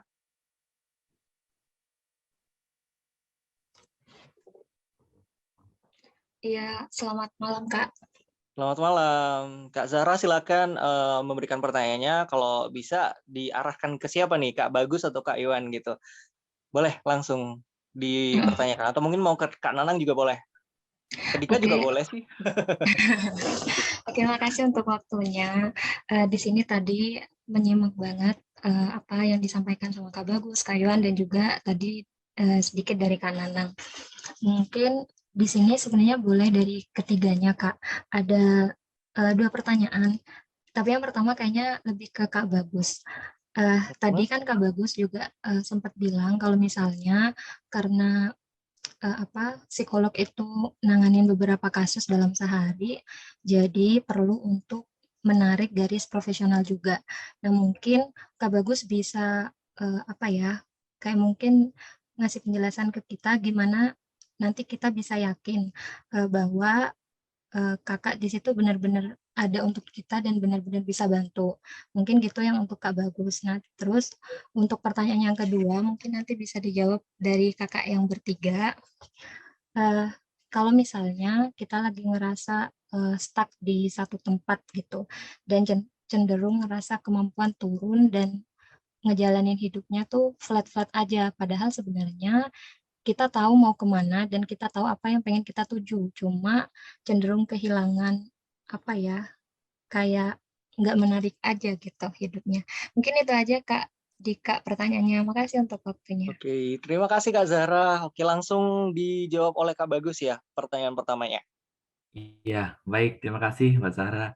Jadi bagaimana kita bisa meyakinkan klien untuk kita benar bisa ataupun kita biar merasa nyaman begitu ya, mungkin seperti itu gitu ya. Karena begini, yang pertama memang dari kliennya terlebih dahulu. Ketika konsultasi online gitu ya, ada banyak pilihan psikolog dan kita nyoba 1 atau 2 begitu. Yang dirasakan apa dari kliennya itu? Jika memang merasa cocok dan mungkin ada merasa kok ini terlalu ngejudge ya, psikolog ini kok terlalu ngejudge ya, kok terlalu menekan untuk begini begitu ya. Nah, itu yang berarti sudah nggak cocok nih. Kalau kata Mbak Iwan tadi memang harus cari yang cocok-cocokan, bahkan sampai 2 kali, 3 kali pindah-pindah begitu kan, ada yang seperti itu. Nah, itu nggak salah sebenarnya, karena kan kita cari cari pengobatan yang cocok juga, cari treatment dengan konselor yang cocok begitu. Nah, yang bisa dilakukan kalau untuk psikolognya ya kita berikan apa namanya, satu keadaan di mana kita bisa buat mereka nyaman gitu. Kita tanya dulu, ini maunya apa gitu kan. Mbak, Mas maunya apa gitu. Kalau hanya mungkin, oh ya saya cuma mau didengerin aja gini. Oh oke, silakan cerita apa yang jadi keluhannya begitu. Tapi kalau memang mau nanti ada treatment atau perlakuan khusus, kita bisa berikan itu gitu. Jadi mungkin yang pertama dilakukan adalah rasanya dulu dari kliennya. Apakah memang cocok atau enggak? Karena kalau sudah cocok, kita bisa lebih terbuka, bisa lebih banyak mengetahui apa yang sebenarnya terjadi, sehingga si psikolognya pun juga juga lebih mudah untuk asesmen lebih dalamnya gitu. Jadi akan lebih terbuka dan juga lebih, oh ternyata anamnesanya begini terkait dengan keadaan klien tersebut. Mungkin lebih seperti itu ya, Dika ya. Oke, Kak Bagus mau langsung lanjut pertanyaan kedua yang tadi stagnan? Oh iya, boleh diulangi tadi tentang apa, Dik? Yang Iya, tadi pertanyaan kalau kedua? sama waktu kita itu ada jeda waktu gitu lah, kayak hidupnya kayak stuck gitu, rasanya kayak stuck gitu loh, Kak. Kayak berhenti gitu, kayak bingung mau ngapain lagi gitu ah. Oke. Padahal tadi tahu ya kalau tujuannya seperti ini begitu ya. Bener, bener, Oke. bener. Nah, yang bisa dilakukan adalah coba untuk cari waktu tenang dulu ke dirinya sendiri. Bisa aja karena terlalu banyak hal yang dipikirkan, terlalu banyak perasaan yang nggak ngerti ini harus bagaimana, coba cari waktu dulu untuk sendiri, coba cari waktu untuk menenangkan diri. Dan kemudian dievaluasi lagi kehidupannya. Coba ditulis aja dulu, hal-hal apa saja yang membuat kamu merasa kalau aku nggak nyaman nih. Misalnya, aku gagal di senam PTN, aku gagal masuk perguruan tinggi. Nah, ditulis semuanya hal-hal yang jadi gagalnya itu, atau jadi hal-hal yang tidak diinginkan terjadi. Kemudian tulis di sebelahnya apa yang harus aku lakukan untuk itu, gitu. Jadi ini akan membantu kita untuk lebih rasional dalam berpikir, gitu ya. Apakah benar ini cuma aku stuck karena memang perasaanku sendiri, atau ke-trigger dari lingkungan sosial, atau memang aku benar-benar stuck nggak bisa gitu, atau sebenarnya aku bisa tapi aku nggak ngelihat potensi itu gitu. Nah ini yang harus didetailkan, ditulis, dilihat, di-list semuanya apa yang jadi ketidakbisaan dan juga keraguannya, kemudian ditulis lagi apa yang harus aku lakukan dan perilaku apa yang seharusnya aku lakukan untuk mengantisipasi atau mengurangi ketidakbisaanku ini gitu, dan kemudian diingatkan lagi untuk review mimpi-mimpinya, cita-citanya, membahagiakan orang tua atau yang lain gitu, sehingga kita punya dukungan dari internal sendiri lebih baik gitu. Wow. Gitu sih.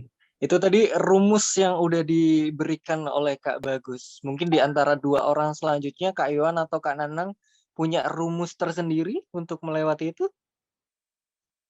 Kak Iwan atau Kak Nanang dulu nih? Kak Iwan dulu deh.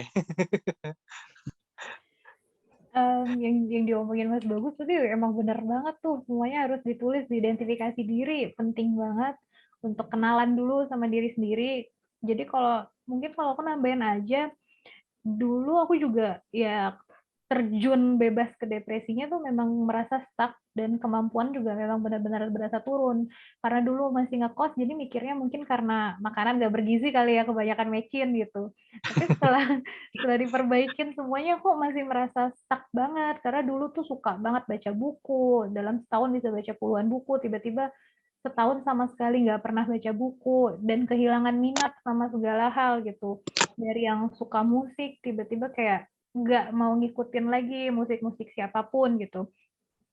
Saranku sih buat Mbak Zahra tadi, mungkin harus coba cari lagi minat baru, bukan untuk disukain, tapi untuk coba aja, terjunin aja diri. Jadi kita belajar juga, oh ternyata itu gini toh, oh ini ternyata gitu toh, gitu. Kayak, karena kerjaanku sekarang kan sebagai penulis nih, dan kadang-kadang ngerasa stuck juga, ngerasa yang bosen kerjaannya gini-gini, lagi bosen nih. Jadi untuk mengatasi biar nggak stuck, karena ya dari sisi profesional juga aku nggak boleh stuck sebenarnya, jadi aku mempelajari hal-hal yang baru, baru aja tadi siang tuh belajar cara bikin anggur itu gimana sih, cara bikin wine. sebenarnya hal yang benar-benar nggak berkaitan sama kehidupan kita, tapi jadi nambah, oh ternyata gini, terus jadi kita kayak roda di otaknya tuh muter lagi, jadi kayak seger lagi untuk nyari info lain, nyari minat yang lain, nanti lama-lama bakal kembali lagi tuh dengan kesukaan kita yang lama gitu. Oke, itu dari Kak Yowan nih ya. Jadi coba aja nih, coba cari kesenangan juga nih Kak ya. Kalau dari Mas Nanang gimana? Iya, sebenarnya udah dijawab di babat habis ya sama Mas Bagus sama Kak Yowan. Jadi mungkin menambahkan dari perspektif saya sendiri mungkin yang pernah saya alami sendiri gitu kan. Jadi pernah juga di posisi stagnan itu, dimotivasi, malas ngapa-ngapain, intinya udah pengen rebahan aja lah, pengen main HP aja dan sebagainya gitu kan. Bahkan yang sebelumnya itu punya target-target atau mungkin punya rencana-rencana, tapi pada saat itu di titik itu kayak ya udahlah ya, bodo amat dengan target-target itu, penting saat itu nggak pengen ngapa-ngapain gitu kan. Nah, kalau yang saya lakukan sendiri itu lebih ke ya udah saya nikmatin dulu prosesnya gitu kan.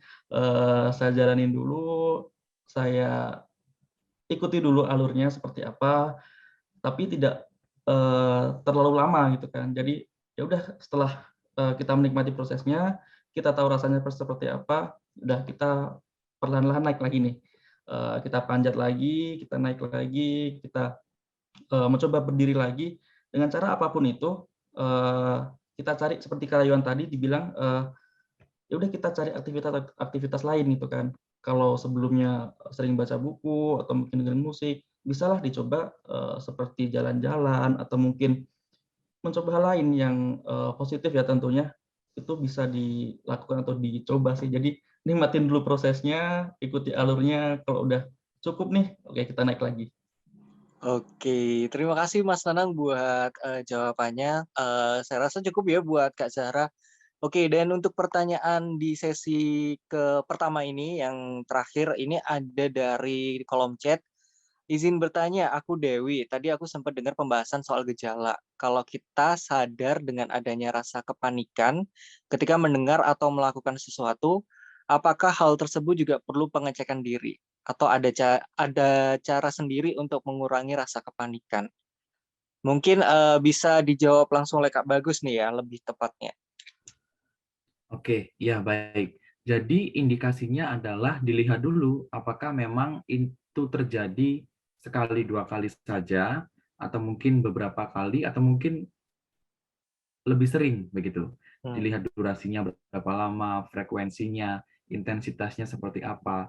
Jika memang itu mengganggu ya, misal seminggu bisa sering begitu ya, atau setiap mendengar kata-kata itu selalu seperti itu gitu ya. Jadi ini bisa jadi indikasi awal begitu. Dan kemudian waktunya, apakah cuma sebulan aja kok, bulan berikutnya udah enggak nih, sampai sekarang udah enggak, berarti juga nggak apa-apa. Tapi apakah nanti terus berulang seperti itu sampai setahun, bahkan sampai setahun, 2 tahun gitu ya, berarti memang ini ada kecenderungan untuk ke gangguan begitu, gangguan psikologis begitu. Nah, makanya yang harus dilihat dulu dari mulai intensitas, durasi, frekuensinya, kemudian apakah ini sampai mengganggu ke kehidupan. Jika memang iya, memang harus dapat penanganan dari profesional begitu. Dan tadi terkait dengan bagaimana bisa mereduksi itu semua, kalau dari saya coba untuk rutin olahraga juga, coba untuk tadi ya relaksasi tadi yang kata Mbak Yuan tadi. Mungkin nanti Mbak Yuan bisa lebih sharing ya terkait ini. Kemudian juga untuk meditasi begitu ya. Ini juga akan membantu kita untuk jauh lebih tenang juga begitu. Tapi kalau misalnya memang masih dirasakan dalam 2 bulan lebih, boleh langsung ke tenaga profesional begitu. Oke, terima kasih Kak Bagus atas jawabannya. Wah, tepat banget nih ya. Oke, sesi pertama untuk pertanyaan kali ini udah kita tutup dan kita buka di sesi kedua kali ini. Langsung kita menuju ke kolom chat aja karena ada beberapa chat dari teman-teman. Kali ini dari Kak Tony nih. Wah, ini pembahasannya sedikit mengarah ke asmara nih, Kak Nanang dan juga Kak Yohan. Kak, sorry mungkin nggak nanya langsung, tapi aku lewat chat. Jika kita terjebak dalam sebuah hubungan percintaan yang sebenarnya sudah toksik, posisinya kita tahu nih salah satu dari kita ini toksik, pertanyaannya, proses healing yang lebih tepat dilakukan sama-sama atau masing-masing ya, Kak? Karena di satu sisi kalau dijalankan sama-sama rasa trauma atas toksiknya kayak belum bisa hilang. Nah, di sisi lain bisa juga dilakukan sama-sama karena memang konteksnya hubungan percintaan. Wah, ini kalau masalah percintaan ini Dika bingung nih kemana nih? Ke Mas Nanang atau ke Kak Yohan? Mungkin ke Kak Yohan dulu yang udah menemukan tambatan hatinya. Pernah nggak merasa toksik itu di sebuah hubungan gitu, kemudian gimana cara nyelesainnya atau gimana? Dari Kak Yohan. Toxic relationship sih pernah, dulu banget itu pernah dengan cowok yang kelewat protektif gitu. Jadi kemana-mana yang kita harus laporan, duduk sebelahan dengan teman kuliah yang cowok juga nggak boleh, kayak gitu. Dulu sempat terjebak sih karena tahun lebih ya bertahan. Tapi ya kalau dilihat balik sekarang kayak kok bodoh banget ya waktu itu. Apa sih yang bikin bisa terhipnotis sama cowok gitu. Memang kalau lagi di jalan nih gitu, apalagi berdua nih lagi dijalanin tuh pasti yang dilihat yang senang-senangnya ya karena masih kasmaran. Cuma kalau udah sadar salah satu ada yang toksik, harus bisa dewasa sih. Salah satu atau dua-duanya baiknya harus bisa lebih dewasa berpikir ini mau dibawa serius nggak nih hubungannya. Kalau memang kita ke depannya sama-sama mau terus ya harus sembuhin sama-sama. Apalagi kalau ternyata lukanya tuh bersama.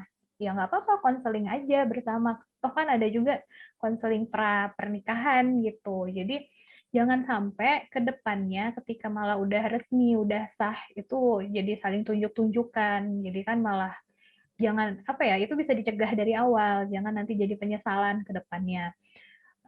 Kalau lukanya sama-sama, bagusnya sih sama-sama juga. Karena toh nanti pas konseling ada sesi sendiri-sendiri juga kok untuk ini. Takutnya kalau memang udah sama-sama cinta nih, tapi dipisah satu ke sana, satu ke sini, ntar malah jadinya jodohnya dijagain orang lain gitu katanya. Jadi ya berdialog berdua sih enaknya untuk milih maunya gimana nih nyembuhinnya. Oke, itu tadi jawaban dari Kak Yohan. Kalau mau dijawab sama Kak Nanang, kayaknya ini ada pertanyaan lagi dari Kak Nanang yang mungkin lebih bisa dijawab secara langsung oleh Kak Nanang. Dari Kak Indah Sampurna. Halo Mas Nanang, salam kenal. Mau tanya dong, di luar sana kan masih banyak yang nggak percaya sama yang namanya mental health. Nah, kira-kira di dalam buku yang diterbitin Mas Nanang, ada nggak meyakinkan bahwa memang mental illness itu memang benar-benar ada gitu. Terus juga buat Kak Bagus, kategori seseorang sudah masuk mental health itu apa sih Kak, supaya setiap orang bisa aware sama kesehatan mentalnya masing-masing gitu. Mungkin bisa dijawab langsung oleh Kak Nanang. Oke, siap. Makasih Kak Dika. Dan makasih juga untuk pertanyaannya Mbak Indah Sampurna. Kira-kira ada nggak sih yang meyakinkan atau yang menguatkan bahwa di buku ini atau yang di buku yang ditulis ini bahwa masih banyak yang mengalami mental health? Ada, tentunya ada. Bahkan di buku ini tidak hanya berisi cerita-cerita atau tips dan sebagainya, tapi juga ada beberapa data juga yang berdasarkan hasil survei juga bahwa sebentar, karena saya juga nggak hafal ya ini data-datanya. Saya buka dulu bukunya. Saking banyaknya cerita ya, nih ya. Betul. Ini kan kalau saya kan ada buku yang dibuka ya. Jadi kalau teman-teman nanti pengen buka buku juga, nah otomatis ya tahu lah ya. Nah, gitu. Jadi ada beberapa sekitar 2,2 juta ya.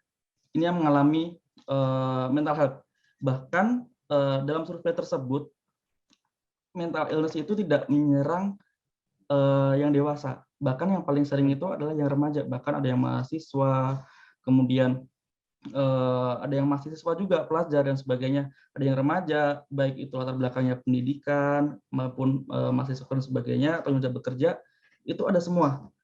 Dan ya emang tidak dapat dipungkiri lagi ya itu kan. Sebenarnya ini mental illness ini seperti gunung es ya. Jadi yang terlihat di permukaan itu sebenarnya tidak mewakili yang ada di dasarnya gitu kan. Hmm. Yang terlihat baik-baik saja atau yang terlihat oke, saya bahagia, saya nggak apa-apa, saya bisa kok. Tapi ternyata di baliknya ada luka, ada apa namanya, tekanan atau mungkin cerita-cerita yang lainnya yang sebenarnya itu nggak sebenarnya itu bermasalah juga itu kan. Itu yang menjadi beban, tapi kebanyakan masih mengungkapkan atau menunjukkan bahwa saya nggak apa-apa. Jadi kalau dibilang masih banyak banget. Apalagi tidak semua mulai berani untuk konsul ke psikolog atau ke psikiater karena yang mungkin masih takut dan sebagainya. Di data itu saja, di antara yang masih takut saja sudah sebanyak itu. Apalagi yang sudah mulai berani tanya ke psikiater, tanya ke psikolog dan sebagainya, ya saya yakin atau kami yakin di luar sana masih banyak lagi. Apabila ada yang mulai bersuara atau mulai bercerita lah tentunya. Karena intinya bercerita sih ya. Karena kalau kita terus memendam atau gimana-gimana ya kita nggak tahu. Bahkan kita nggak bisa mengenal diri kita sendiri. Oke, berarti utamanya harus berani buat mengungkapkan gitu ya, jangan dipendam mulu gitu ya.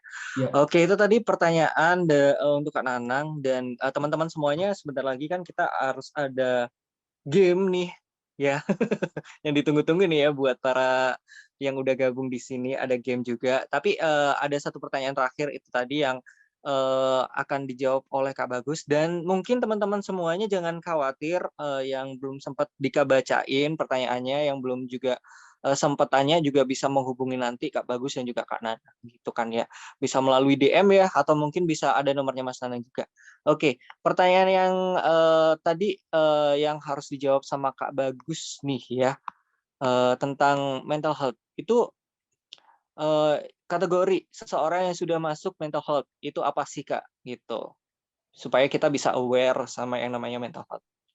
Oke, mungkin lebih ke bagaimana kita melihat kalau kita sudah berisiko begitu ya, terkait dengan kesehatan mental gitu ya. Nah, tadi di awal juga sempat saya singgung juga ketika Dika nanya ya, kita bisa lihat keadaan tidak nyaman yang kita rasakan begitu. Terjadinya mungkin tidak hanya sekali dua kali, tapi berulang dan juga gejala ini menetap gitu. Biasanya akan diawali dengan overthinking dulu, susah tidur, gangguan makannya bisa terganggu, entah itu makan terlalu banyak atau makan terlalu sedikit begitu. Biasanya 3 hal ini yang jadi indikasi awal dulu gitu. Kita lihat apakah nanti ini memang terjadi selama 2 minggu lebih sampai 3 bulan lebih bahkan begitu ya. Dan juga apakah ini sampai mengganggu nih, sampai jadi susah konsentrasi, sampai aku malas ngapa-ngapain, malas ngerjain tugas, malas kerja segala macam. Nah, ini udah mengganggu gitu kan. Kalau memang ini sudah terjadi semuanya, nah ini berarti kita harus sudah mulai aware nih untuk ke tenaga profesional. Sebenarnya saya ini kenapa gitu. Nah, nanti akan di-assessment lebih dalam gitu. Oke, itu tadi yang bisa dijawab oleh Kak Bagus. Jadi ternyata makannya bisa kebanyakan ya. Bisa. Jadi hiburannya makanan ya jadinya ya larinya. Iya, bisa. Aduh, Dika jadi merasa juga nih. Oke, terima kasih buat teman-teman yang udah berbagi pertanyaan di sini, udah dijawab juga oleh Kak Nanang, Kak Bagus, dan juga Kak Iwan secara bergantian. Pastinya nanti ada kesempatan lagi, teman-teman semuanya bisa bertanya secara langsung kepada Kak Nanang, Kak Bagus, dan Kak Iwan secara online, atau mungkin bisa menghubungi WA-nya Kak Nanang, kan udah tertera gitu ya, sambil pesan buku juga. Mungkin bisa kayak gitu. Oke. Teman-teman, yang ditunggu-tunggu nih ada yang namanya game nih. Langsung aja game Kahoot. Untuk Kak Nanang bagaimana ini sistem gamenya? Ya, untuk gamenya biar saya sendiri aja yang ini karena bagi pemenangnya nanti dapat buku gratis dari saya. Wah, mantap. Nggak susah banget kok soalnya, cuma mudah-mudah aja. Jadi nggak terlalu jangan belajar karena ini tanpa belajar bisa. Baru kali ini yang ngelarang belajar ya. Bentar. Oke teman-teman, siapin diri ya. Siap-siap, ini bakalan dapat hadiah tentunya dari Kak Nanang.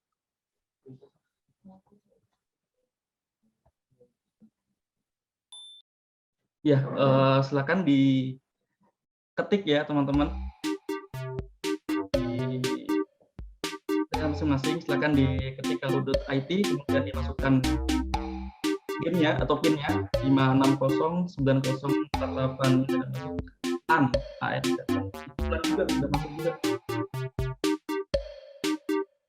Ayo, Banyak yang gabung ya, ada 2 orang. anak Madiun. Nggak join loh. Nggak join kuisnya loh. Anak Madiun ini Kak Bagus mungkin ya, atau mungkin yang lain ya. Bisa jadi. Ada anak tamu. Ada Momo, apakah ini Momo Indonesia atau Momo yang lain? Ya, tunggu teman-teman.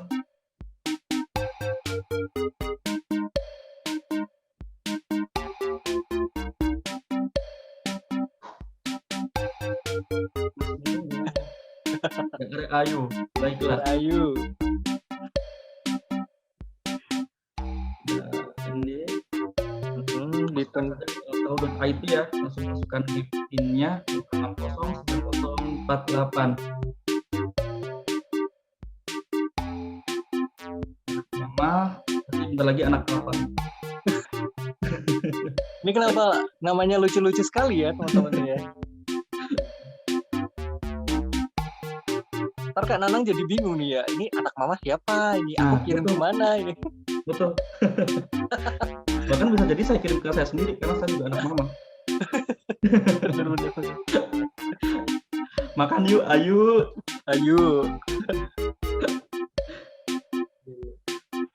Ya, 1 sampai 20 ya. Kalau udah lewat 20 kita mulai game-nya. Ayo teman-teman, buruan yuk, bisa yuk.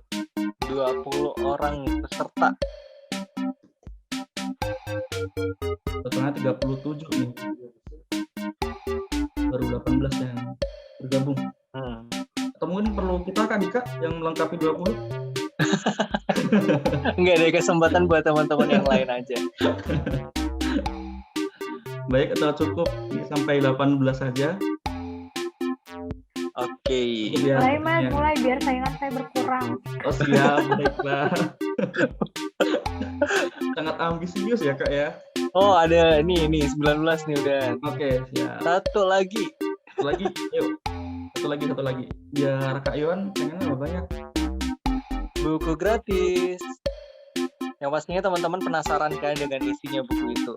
Pasti. Oke, 20. Oke, kita mulai ya.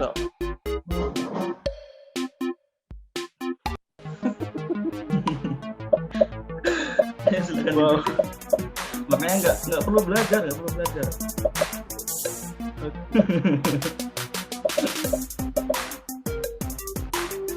Berasa kayak tes psikologi nih ya. Wah, bener nih banyak bebek. Tapi banyak yang milih lumba-lumba loh.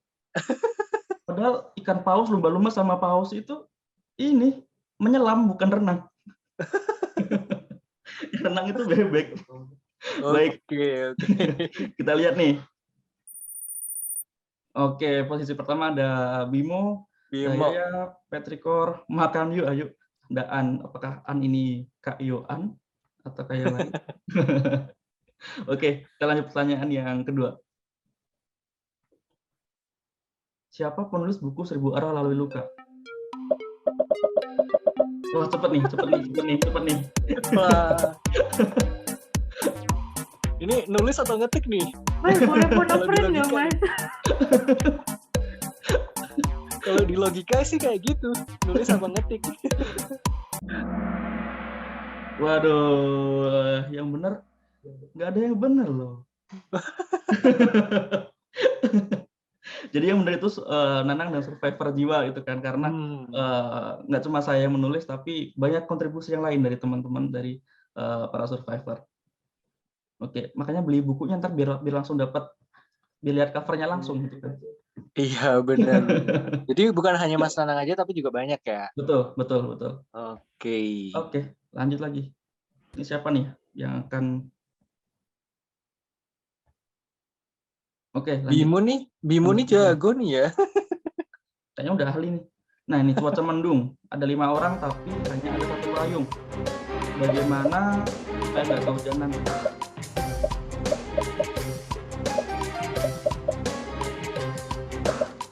Kalau yang romantis paling sepayung berdua mungkin ya. Yang 3 ditinggalin ya.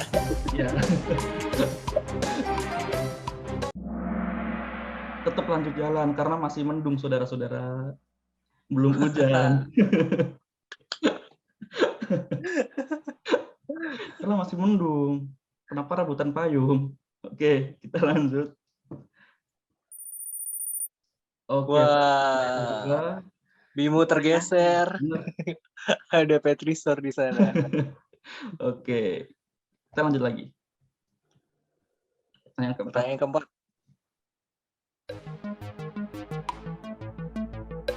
Apa teknik kegiatan ini? Wah, itu ada tuh di background ada tuh. Lari bersama. Jangan-jangan langsung buka IG, buka poster. Langsung buka IG ya. Ya, kamu aku kita lalui bersama tagline kita pada kegiatan kita malam hari ini. Wah, banyak yang bener nih. Yang bener. Oke, lanjut. Apakah berubah? Oke, Bimo nggak terima ya sepertinya ya. Naik lagi menyusul. Posisi yang kedua. Oke, lanjut. Kelima. Berapa jumlah halaman pada buku 1000 Orang Lalu Lintas? Nah, tadi sempat saya spill nih pas di awal-awal. 127, 129, 128, 126. Bikin penasaran deh.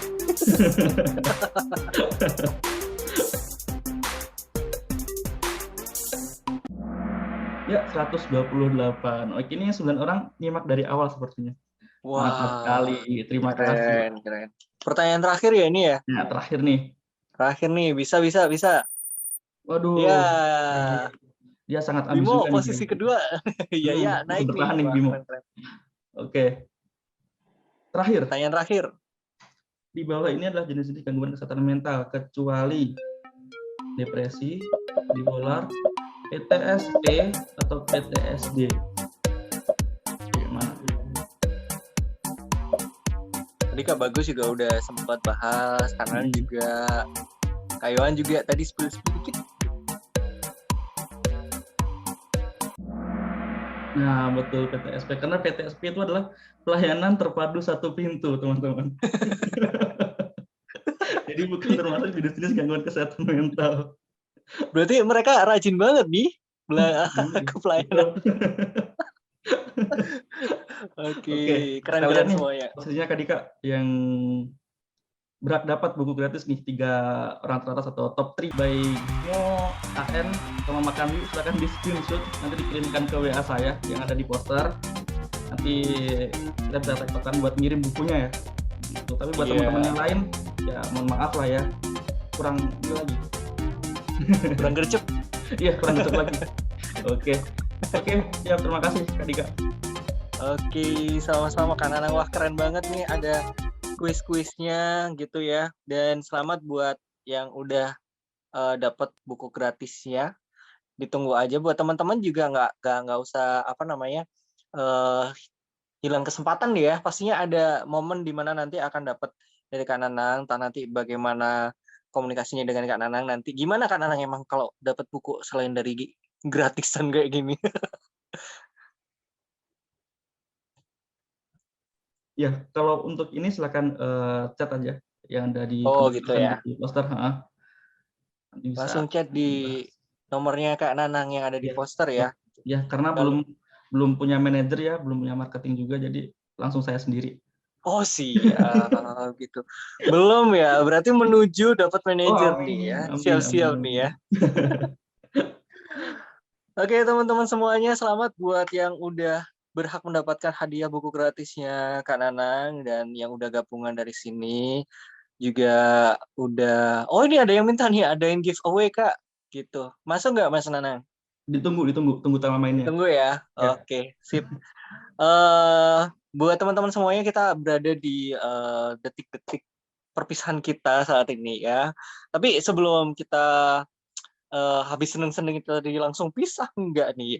Kita mau ada closing statement dari para narasumber gitu ya. Petuah-petuah yang mungkin bisa jadi kalimat penyemangat hidup kita gitu ya. Dari Kak Yohan terlebih dahulu deh. Boleh nih Kak, closing statement-nya dan kemudian juga buat Kak Nanang gitu mungkin harapan ke depannya dan juga teman-teman yang survivor di luar sana. Yang pertama mau ngucapin selamat buat Nanang dulu. Tadi ini sebenarnya KKN kali ya, karena aku termasuk yang menang tadi kabutnya. Cuma Berarti selamat ya. thank you Nanang, ntar itu urusan belakang. Selamat ya Nanang, bukunya udah launching. Ini luar biasa sih ngumpulin cerita-cerita dari survivor lain itu bukan pekerjaan mudah, termasuk juga sekalian apa ya, karena Nanang juga menjalani pengalaman itu sendiri juga. Terima kasih udah berbagi, dan benar kayak kata Nanang tadi, kata itu kan abadi. Jadi dengan ada buku ini tuh, mau kata nanti Nanang ya udah nggak ada sekalipun, tapi kisah-kisah semua orang yang ada di dalamnya, termasuk punya Nanang, udah Nanang rangkumin dan masih bakal tetap bisa dibaca sama orang-orang lain juga. Statement sedikit sih sekalian deh, karena berhubung besok itu kan World Bipolar Day, jadi mengutip dari quote-nya Vincent van Gogh yang hari lahirnya juga besok diperingati sebagai Bipolar Day. Vincent van Gogh bilang kalau memulai itu memang paling susah, tapi dengan keteguhan hati itu pasti suatu saat kita bisa ngejalaninnya. Jadi kalau kita udah lihat nanti ke belakang, kita bakal terpukau sendiri, wow ternyata sesusah itu kemarin kita bisa ngelewatinnya.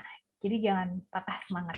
Terima kasih semuanya. Wah, keren-keren, super sekali dari Kak Yohan. Terima kasih Kak Yohan udah bergabung di sini, dan mungkin closing statement-nya dari Kak Bagus. Oke, iya, baik. Teman-teman, yang pasti ketika kita sedang menghadapi masalah, apapun itu, harus tahu bahwa setiap kehidupan ini, harus disadari bahwa setiap kehidupan ini pasti akan ada masalah. Kita tidak bisa mengontrol lingkungan, tapi kita nggak bisa kontrol lingkungan sesuai dengan apa yang kita mau. Tapi kita bisa kontrol respon kita sama lingkungan tersebut. Jadi, apapun yang diberikan, stimulus apapun yang diberikan oleh lingkungan, sebenarnya kita bisa kontrol. Tergantung dari bagaimana kita merespon hal tersebut, mau atau tidak, gitu ya. Nah, intinya adalah apapun yang terjadi, teman-teman tetap harus semangat, dan karena banyak hal yang masih menunggu kita di depan sana. Jangan sampai menyerah, dan juga tentunya lakukan semua yang terbaik dulu, gitu ya. Terima kasih. Wah, terima kasih Kak Bagus. Wah, sangat-sangat menginspirasi sekali dan bisa dijadikan bekal buat teman-teman sekalian, para survivor, untuk terus berjuang gitu ya. Buat Kak Nanang, ada nggak closing statement dan juga pesan-pesan dari bukunya Kak Nanang yang udah rilis kali ini untuk para teman-teman kita di luar sana? Ya, ada dikit aja Kak Dika. Intinya 2 kata, terima kasih. Baik terima kasih untuk diri sendiri, terima kasih untuk orang-orang yang sudah menguatkan kita, terima kasih buat orang-orang yang pernah menjatuhkan kita, dan terima kasih untuk orang-orang yang pernah dan selalu ada di samping kita. Karena dengan adanya 1000 langkah, setiap cerita dan kisah kita akan menjadi motivasi dan semangat untuk orang di luar sana. Terima kasih. Wah, keren. Terima kasih buat Kak Nanang atas bukunya yang pastinya nanti akan memberikan efek lebih kepada teman-teman semuanya. Dan Dika mungkin spill sedikit, Dika ada cerita sedikit di situ juga, nyumbang cerita. Jadi mungkin teman-teman biar kepo aja sih ya. Nggak usah disebutin ceritanya yang mana.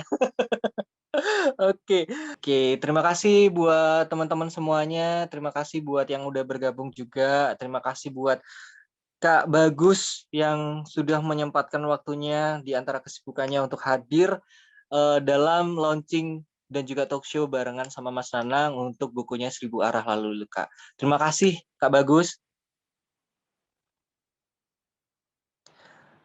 Baik, kita ucapkan terima kasih juga buat Kak Yohan, seorang survivor mental health yang tadi juga udah berbagi dan juga memberikan banyak sekali ilmu-ilmunya kepada kita semua, apalagi untuk teman-teman yang survivor mungkin yang sedang mengalaminya atau mungkin teman-teman yang akan mengalaminya. Yuk, bisa yuk semuanya ya. Buat Mas Nanang, saya ucapkan terima kasih sekali lagi dan selamat, congratulations untuk bukunya. Semoga sangat bermanfaat untuk teman-teman semuanya. Semoga dapat tersebar luaskan bukan hanya di Indonesia aja, mungkin untuk teman-teman di seluruh dunia mungkin yang sedang berjuang untuk mengalami survivor. Siapa tahu ada versi bahasa Inggrisnya atau mungkin bahasa Korea atau gimana kan buat teman-teman yang ada di luar negeri. Oke, terima kasih. Sukses selalu Mas Nanang. Siap, terima kasih Kak Dika. Makasih Kak Iwan, Mas Bagus, dan semuanya. Terima kasih banyak. Sehat selalu, bahagia selalu. Baik, terima kasih buat teman-teman sekalian yang udah bergabung. Saya ucapkan selamat untuk Kak Nana, saya ucapkan selamat juga untuk teman-teman yang udah beruntung tadi. Dan juga jangan sampai ketinggalan teman-teman, jangan sampai bukunya ketinggalan juga gitu ya. Bisa langsung menghubungi nomornya Mas Nanang yang ada di poster untuk mendapatkan bukunya, konfirmasi aja.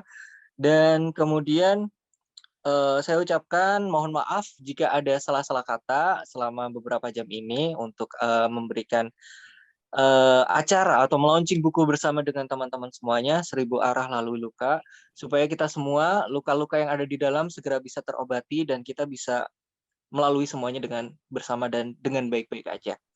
Terima kasih buat teman-teman semuanya. Saya ucapkan selamat malam, selamat istirahat. Wassalamualaikum warahmatullahi wabarakatuh. Om Swastiastu, Namo Buddhaya, salam kebajikan. Sampai ketemu lagi ya semuanya.